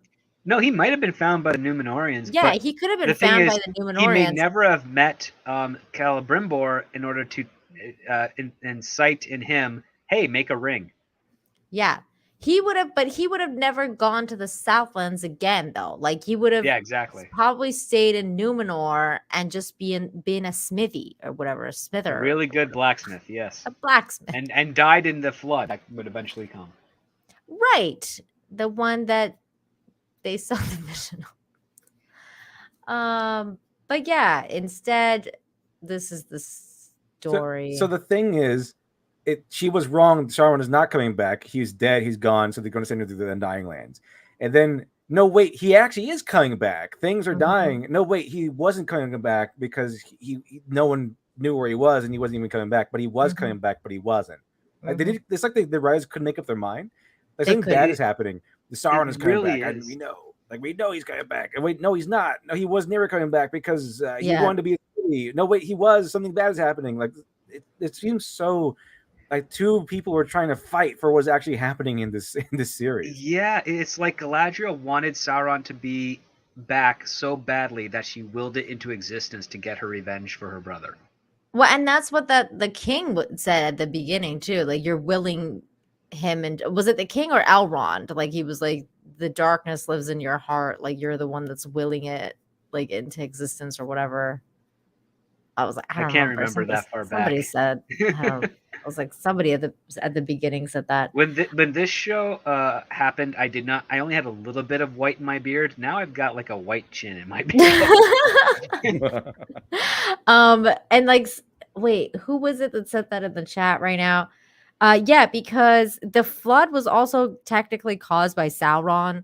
So if he had been a happy smith person, a blacksmith in Númenor, maybe the flood wouldn't have ever come to be. Like maybe they would have just been fine. Maybe he would have just been a good guy at the end, because apparently Sauron was good all along. So I don't know. Well, at the end they set up for where Galadriel could possibly finally get some blowback for a flaw or something. But I'm not sure, because I'm pretty sure, like, if she reveals that, oh yeah, this Sauron is back and he's been Halbrand the entire time, and I'm the one that kind of set up for power. I'm pretty sure Elrond would be like, oh, it's not your fault, and Celebrimbor's like some wise fortune cookie nonsense that just forgives her. Because Right. you know what happened with Rey? He's like, oh, I accidentally surged too much dark power and killed Chewbacca. No, wait a minute, he was still alive. LOL. There was another transport that was taking away Chewbacca that we didn't see, and he's totally alive, you guys. And it's gonna be like something like that, where the fear commitment to a story beat, yeah. And any consequences will be shoved aside, or she'll be easily forgiven. So it'll take away from her Mary Sue-ness if she actually does receive literal consequences for her own flaws and actions. But because she's such a strong Mary Sue, I'm pretty sure that if she reveals, oh, you brought back Sauron, it's going to be everyone's like, oh, you're forgiven. That's okay. It's really Sauron's fault. Okay, it's not Sauron really manipulated you, and she'll just say, yeah, that's the story. That's the ticket. Sauron manipulated Yeah, you. that's it. They'll blame Let's go with Sauron for that. this instead of like her taking any kind of brunt for the situation, any kind of consequence or payback or anything like that. So this is why why I made this video, is because it seems like she has a flaw. It seems like, oh man, this is a blowback for a flaw, but it's not yet blowback. Like there's a Sauron's coming back, but did she actually get like this? What's the payment that she has to the sacrifice she has to make for this comeback? And it's like, oh, she sacrificed a dagger. No, she didn't. The sacrificing the dagger is for her idea of to make 3 rings, but she didn't. The whole thing of I accidentally was too headstrong and brought Sauron into power. That action directly has to bring back some blowback on her as a character, or maybe someone she cares about. But so far, it's like we have to wait to see to season 2 whether she actually gets some visible blowback. Oh, you're or like Elrond is like, I hate you, or something like that. Maybe her friendship with Elrond is broken. Maybe she gets imprisoned by the High King. That would be actual blowback for something she herself did. But we have to wait and see, because it could totally be like a something that looks like blowback, where we saw in Rey in Rise of Skywalker, where it's like she looks like she made a mistake. It looks like she killed Chewbacca by overloading herself on dark powers, but there was no consequence. Chewbacca was alive. He was still alive. And so, no, that does not count. So if we have Galadriel, oh, she brought back Sauron on accident. If everyone just forgives her and just moves on, and she gets no payment, no blowback for that, it doesn't count either. The character has to receive blowback. It has to be detrimental to the character in some way on a narrative level. It has to give her a learning curve. Yeah, I don't think she's gonna get any of that because of the way that she's designed. Like, her character is designed to be like this perfect Mary Sue. So I don't think she's gonna get any of that. Like, I mean, look at even in this scene, like, he's gone and I doubt he'll ever return. It's like, what? It's been 2 seconds. Well, like, this is a sly where do you way. go? Can't you send some people after him? Like, what? No one's even questioning. I think Elrond questions it, and she's like, "No, shut up! don't ask questions." She was like, "Don't question me again. Didn't you just say that you're gonna like follow me now and like not question me anymore?" And he's just like, "Yeah, it's true." Again, it being a one-sided friendship. Sauron will. Dun, like dun, dun. This friendship between Galadriel and Elrond continues to be one-sided all the way up into the end. It's like, what does Galadriel actually do for Elrond in return? Nothing. It's one-sided friendship. Like, Elrond is doing all the. She does give him a ring, right? Not yet. Like, they make them. I'm not sure if they make them, but they haven't delegated who wears. Yeah, we don't know who's gonna wear them yet. So technically not yet. But wait, who does wear them? I think it's Galadriel, the king, and Elrond, right?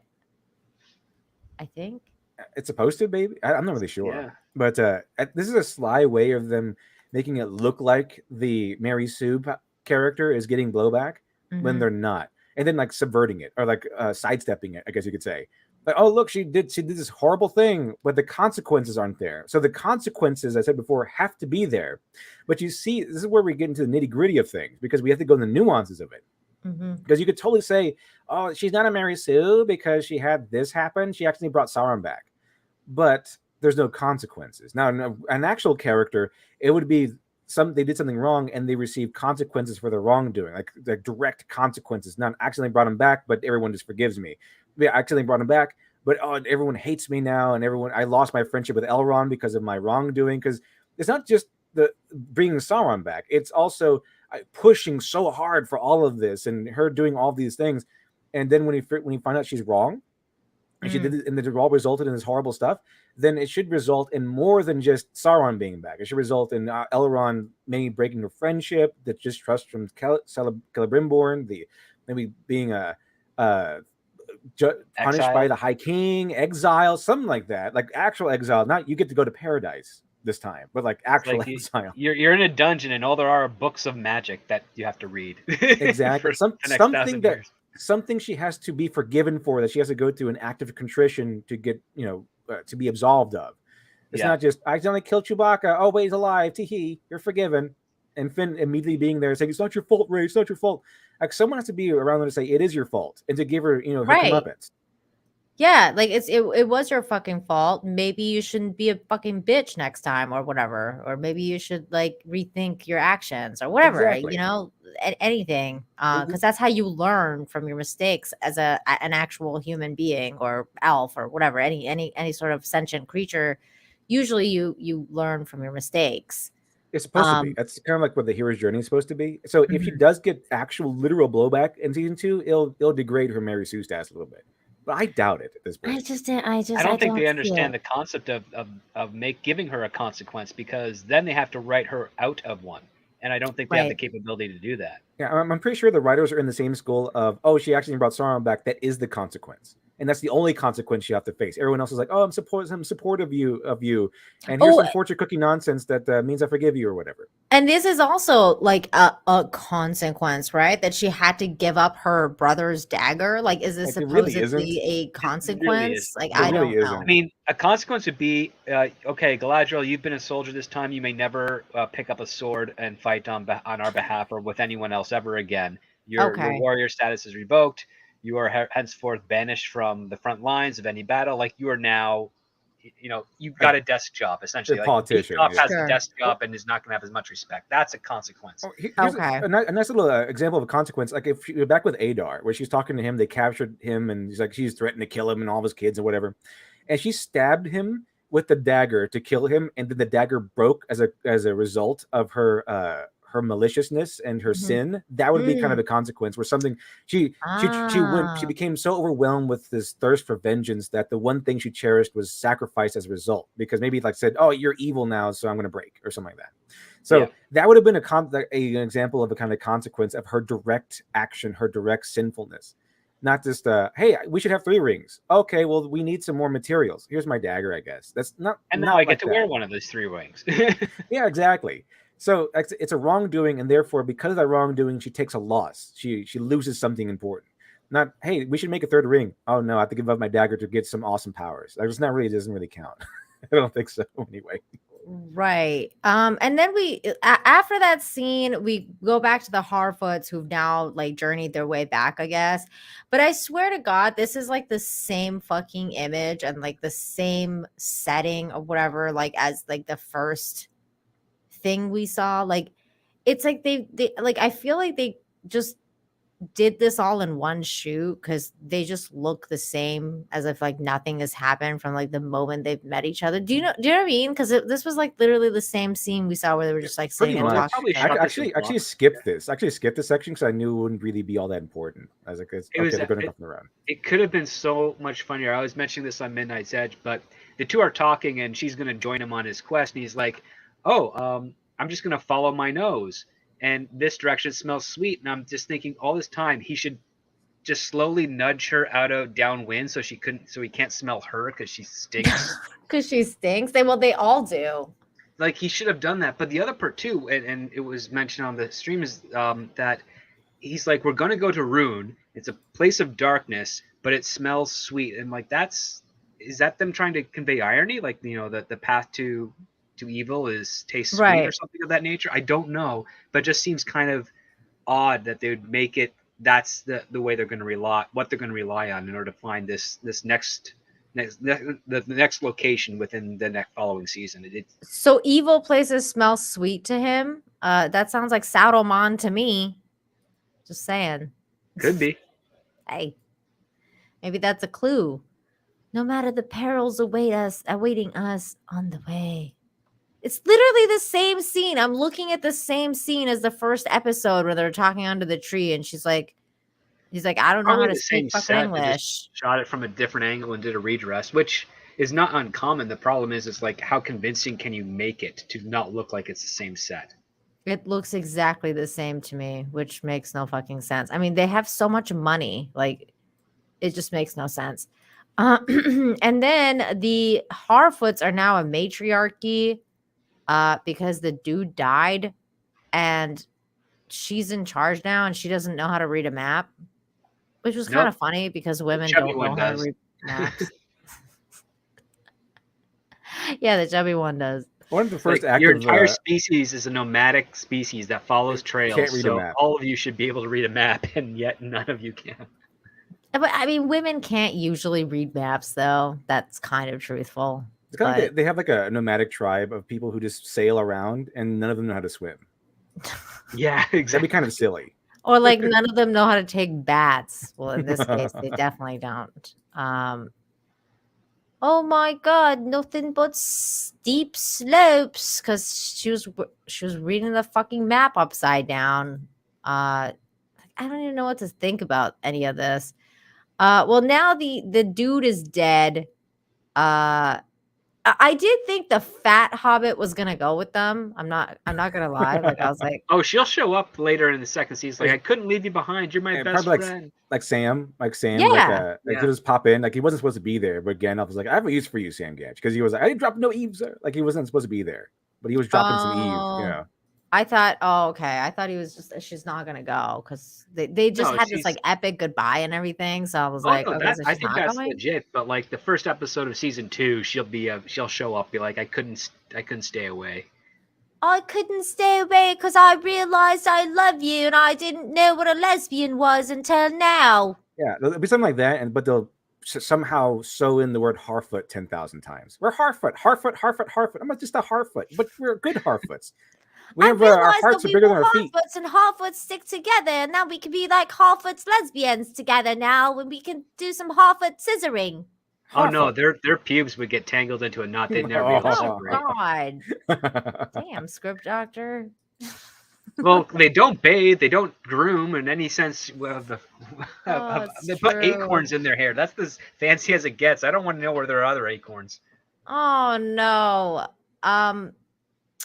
Wish the old goat were still with us. That's literally like what they say about the leader. The old goat is what they call him. Okay. That's so much respect for the dude that like let them everywhere, but whatever. Really, my accent wasn't that bad. I think I've like just hung out around as too much. It's okay. We're going to do some fucking scissoring. Is that Yorkshire? I don't know. I'm just yeah, he is from Yorkshire. Wait, what? Oh yeah. Then they're like, her parents are like, we know you didn't really want to leave, but we kind of want you to. Please fuck off. And she's like, all right, I might as well. Go with the giant dude. And then they like give her a fucking just this giant backpack she can barely carry. And then they say this lame ass goodbye for like 20 minutes. And we're like, oh God, this is taking forever. Like, who fucking on her cares? wandering day. Like, and they start singing that wandering song. Maybe. They probably should sing that again. I'm wandering on my wandering day. And wandering, and I'm still wandering. Dude, this goodbye lasted forever. I was like, is this fucking like they're gonna kiss for real? They didn't kiss. Thank God. They did hug though. They did. They didn't kiss though. That's next season. Well, she realizes she's been in love with her the whole time and decides to go and fucking scissor. Why does everyone I love the most always have to go away? Because you stink, bitch. because Go it's take a hilarious. shower. Like, it's funny. Fate just hates everyone because Fate was like Stink. the planner here in this entire thing. Right. Oh my god. Like, hey Sauron, here's Galadriel. Boom. Now kiss. Oh my god. She tells her, like, this is so funny because she's like, promise you'll take care of everyone. Course I will, anklehead. What the hell's anklehead? It's something to do with feet, probably. Like, it's next to the feet. What's a foot thing that we can have the Maybe Harfoot say? It's maybe their take on Knucklehead. Yeah, because everything's about feet with them. Oh, because because they're like dirty feet. Oh yeah, because Dirty they have everything. because they have like foot fetish because of their like weird, like we've got the hobbit fits and And except for the hearts are even bigger than their feet, right, which they say in this one, I think. So this one, she's all like, this chick's like, you promise to look after everyone, and this chick's like, course I will, anklehead. And then she's like, next season she's gonna be like, I didn't take care of nobody because I realized I was wanting to lesbian you. Let's scissor.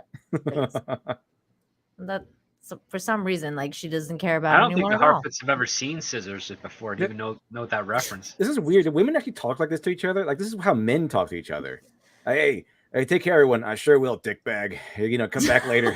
Yeah, the jovial insulting friends. Yeah, I don't think this is how women talk to each other. Now, maybe. Well, we do talk to each other like that, like, but not when we're saying goodbye. Like you could never see this person again. Like you talk to we talk to each other like bye bish. Like you talk to each other like that. Oh, if yeah, you're like gonna that. talk in like 5 minutes later. This is how men say goodbye. See you later, dickhead. Yeah, like if we think that we're never gonna see each other again, it's all like, I love you, girl. I love you too. Exactly. Like like it's just like it's one of those like it's never like, I love you, anklehead. Like It's like not really a womanly goodbye. It's more like a manly goodbye. it is a very manly goodbye. That's true. I didn't even think about that until right now. It's true. Oh my god. Okay. Then she runs up to the dude and she's all like, let's go. He's a good friend in his sport. That's what the fat one says. And they hug. We don't even know the names. Like, that's a fat one. I don't know her name. I know the other one's Brandyfoot or whatever. It's fat one and Frodette. Yeah. There she is, their giant backpack. They're about to take off, and they're like, which way should we go? When in doubt, follow your nose. Okay. They stink. Fruit Loops though. is not going to sue. When in doubt. Oh, wait, her name is Eleanor. Huh? When in doubt, Eleanor Brandyfoot. Dude, I didn't even Like know Roosevelt? her name was Eleanor. I guess so. Her the one that's going with him. Her name is Eleanor. When in doubt, Eleanor Brandyfoot, follow your nose. Dude, I would think your entire nose is falling apart like right now. You can't smell meanwhile- anything other than her the entire time. Yeah, like I mean, and their entire tribe because they all stink. Meanwhile, I guess the Harfoots are leaving too. Like they're like, let's go, everybody. We'll just all start to walk away from here, and that's pretty much what we're going to do now. For whatever reason. Meanwhile, these guys are making the rings, and they put the sword in the fucking, what is this thing called? The furnace? Yeah. They put the sword in the furnace to melt it, or not the sword, the dagger, or whatever. Is this thing shrinking? I don't know. This was kind of a cool shot. Some of the shots are cool in this episode. Like I like this shot. I thought it was a cool shot. You'd think that she'd have like one single tear or something like that, at least one tear. It was like, she did. She cried a bunch, but it just didn't show it properly. Like in this one, she is like the next scene where she's looking down. She's like looking down and she's kind of like crying. I think if it meant that much to her, she could actually have a little bit more emotion. Like Yeah. when Gandalf died, everyone's like, "Oh my God, it's Gandalf's dead." She's like, "Okay, I'm done." Yeah, she's That's just about like it. this. She's like, This would be the time for her to like fall to the ground crying, sort of thing. Like an emotional breakdown. Yeah, Finally, after all this time, have something happen.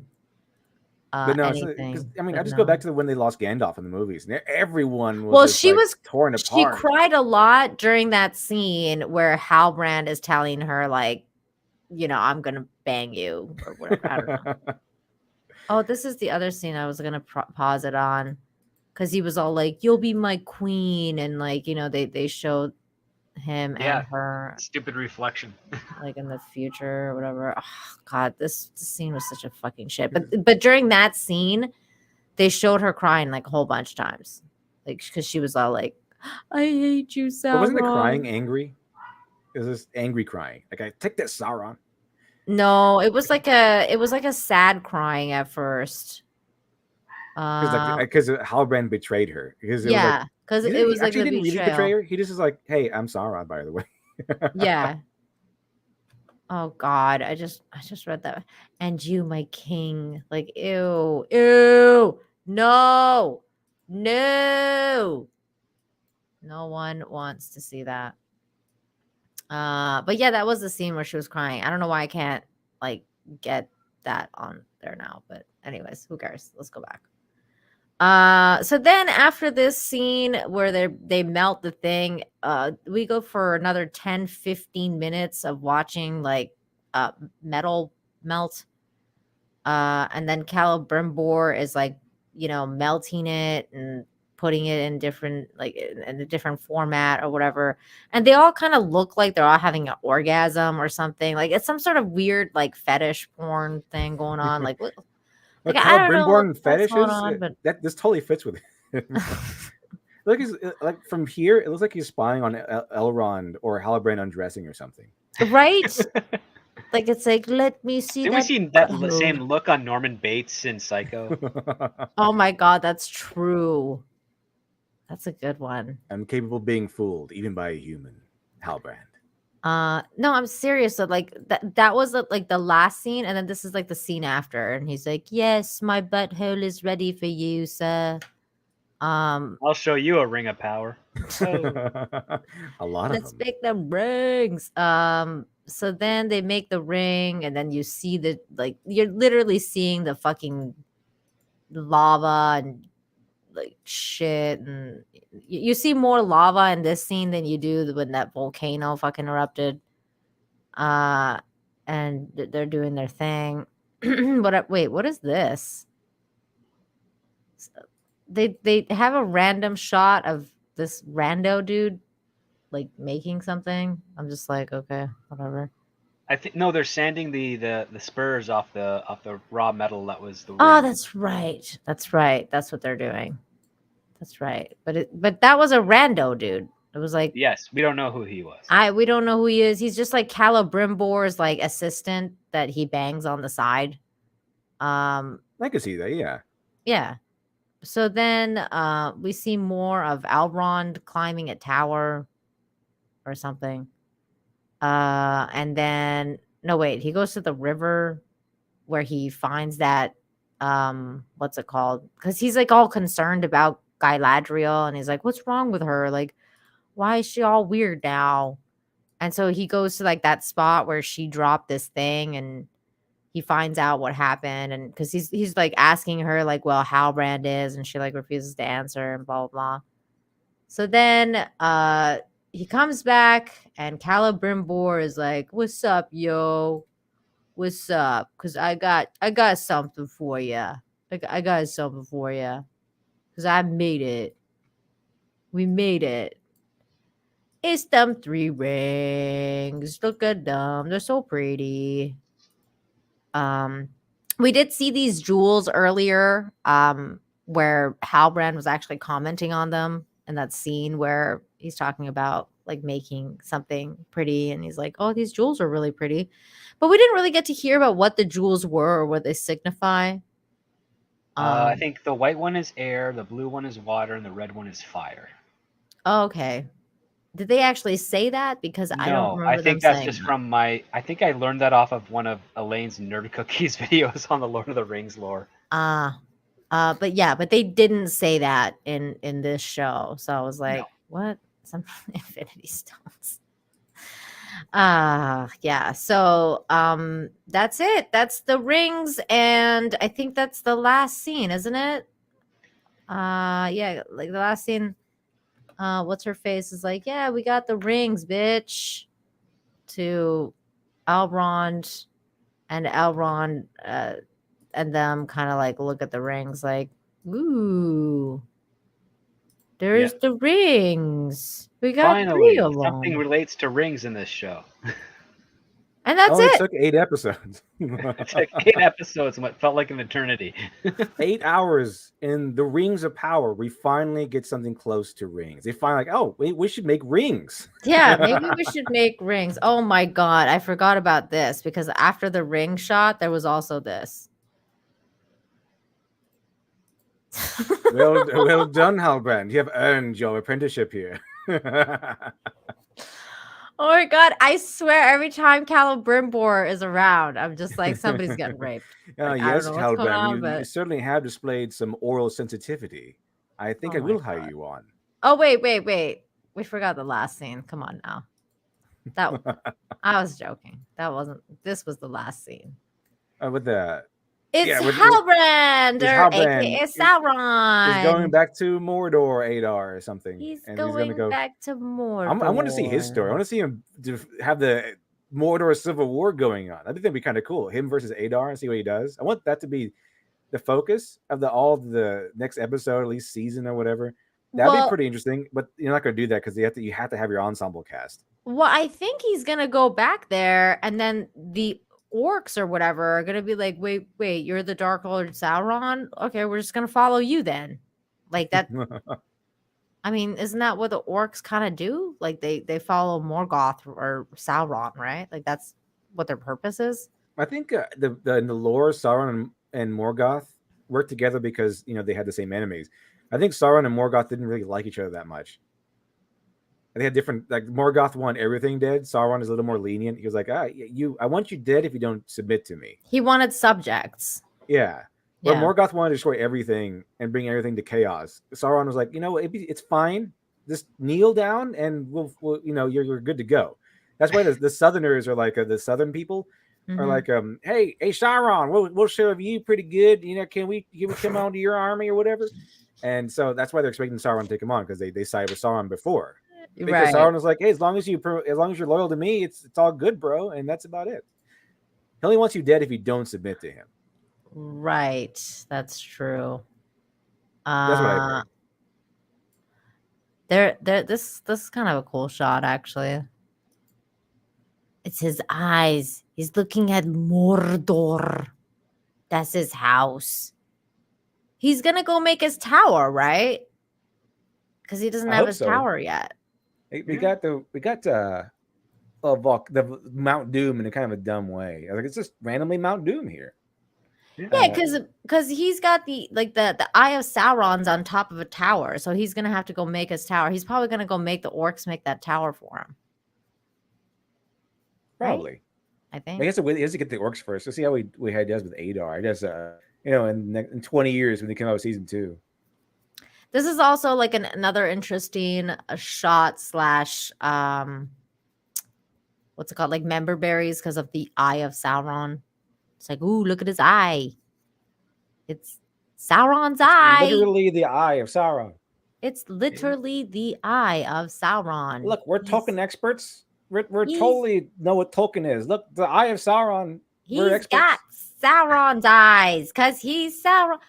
Wait, isn't that a song? He's got Sauron's eyes. I don't know. Wait, what is that? No. What is that song? Like it's like Baby Blue Eyes or something. I don't know what I'm talking about. There's Behind Blue Eyes by The Who, I think. Is that what I'm thinking of? You don't know what it's like to be the bad man. Yeah. Okay, maybe that's the song. I don't know. That would be funny. There's also These Eyes. Dun, dun, dun, dun. Oh yeah, that's it. These eyes. Dun, dun, dun, dun. These eyes. Dun, dun, dun, dun. These eyes. only Not lust for crying. Galadriel. Oh my god. Oh yeah, he's got Sauron Davis eyes. No, I don't know. That doesn't work. That doesn't work. The Eye of Sauron. Barad-dûr eyes. Oh, that's funny. Okay, that's it, you guys. That's the show. It's the end of season 1 of the Rings of Power. Evil is good, good is evil. Up is down, down is up. The Harfoots are dirty as fuck. That's it. Is there anything else you guys want to talk about? Call it, because I think that's it. No more. is there anything else to say? I don't think there's anything else to say. Show sucks. Can't wait for season 2. I can. We'll be hearing a lot more about this before I think before the month is over. We're probably gonna be hearing a little bit more about how we're all racist for not liking it. That's probably going to be it. They're going to have like a tour, like you're all racist, sexist. Only the real Tolkien fans love Rings of Power. Or they're going to hire some more super fans. They're going to come back.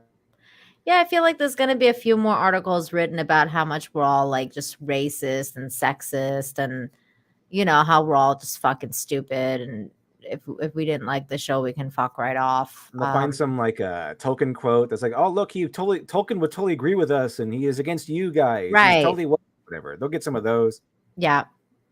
I think that'll all happen. But yeah, so that's it, everybody. Thank you so much, you guys, for joining us tonight. Script Doctor, you wanna tell everyone where they can find you before we call it? Oh yeah, you can find me on Twitter at ScriptDoctorPhD. I do have a YouTube channel, and because so many people started Rumble, I got a Rumble channel so I could subscribe to most people. So if you want, you can search me over there. You did?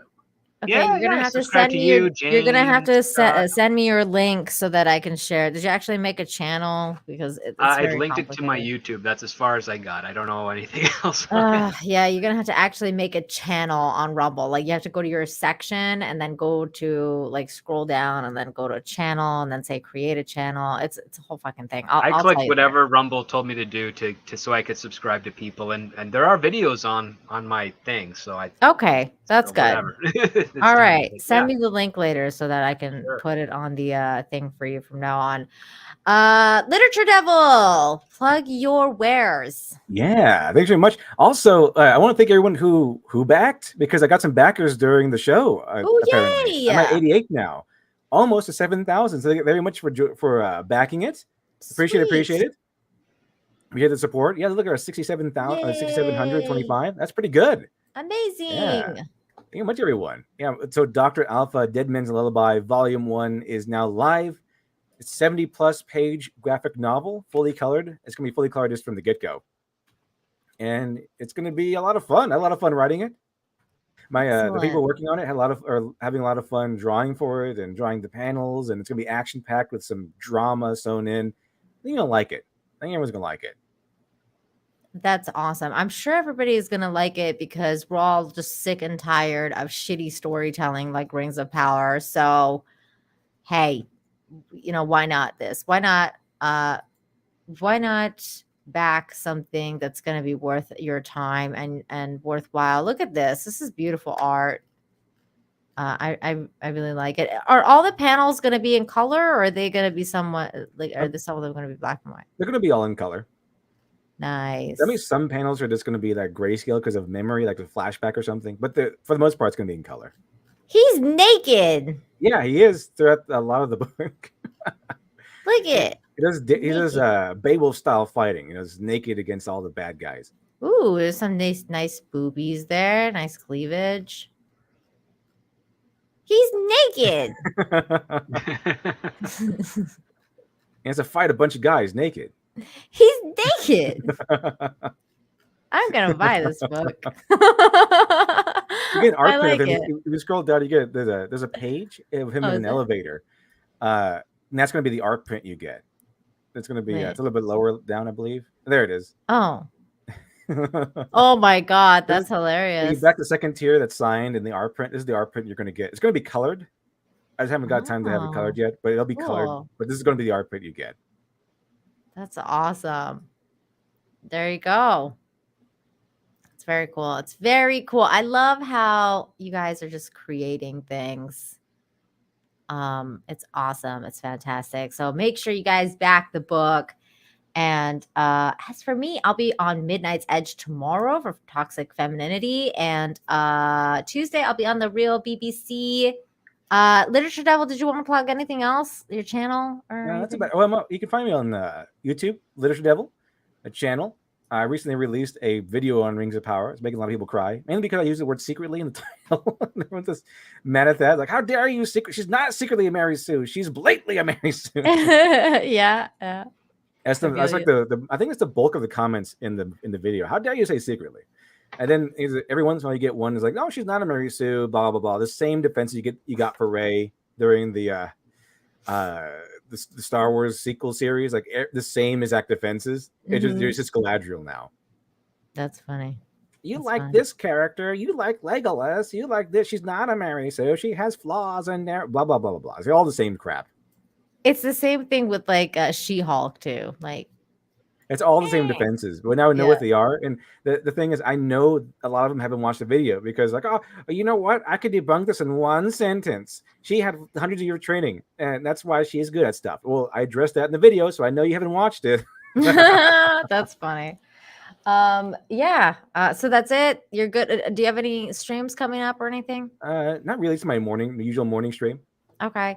You and I are going to be hanging out soon to talk about Samurai Champloo, which I started watching, by the way. So I am watching it. I haven't watched a lot, but I have watched some, and it's really good. I'm so excited to watch the whole thing and talk about it. Yeah, it's really good. I like it better than I personally like it better than Cowboy Bebop, but Samurai Champloo, Cowboy Bebop is like measuring inches between giants. Like they're both really good. Right. I definitely don't like it as much as Bebop. Like there's no way that'll ever happen for me, but I understand why you would say that though. Like it's very, very good. I like it a lot. So can we talk about this one episode with the gay Hollander and how they really handled that incredibly well. So I just watched that last night. It was so good. Oh my god. This is one of the best episodes. It was so funny. Like I was dying. We'll talk about it all though. At some point, Literature Devil and I are going to get together this month and talk about it on his channel. So you want to make sure you're following us on our social medias or whatever, because we will be announcing when that will be happening. Otherwise, you guys can catch me here Wednesday night and Friday. And again, that's next Sunday. We'll be reviewing something. It'll be House of Dragons or something Halloweeny or something. We'll be reviewing something next Sunday. And thank you everybody who super chatted, who became a member, gifted memberships. George gifted memberships. Thank you to George Molo for being here earlier and being on the panel. And of course, Jane Scott, we miss you. And until next time, you guys, see you later. See you around, but not for fucking Rings of Power. Bye. Salon Selectives presents hair so beautiful you feel like you just stepped out of a salon. Salon shine. Salon Selectives. Salon glow. Salon Selectives. Introducing Salon Selectives, new from Helene Curtis. 4 salon shampoos, 4 salon conditioners. You select the combination that will give you salon beautiful hair. Salon style. Feel salon beautiful every day. Salon Selectives.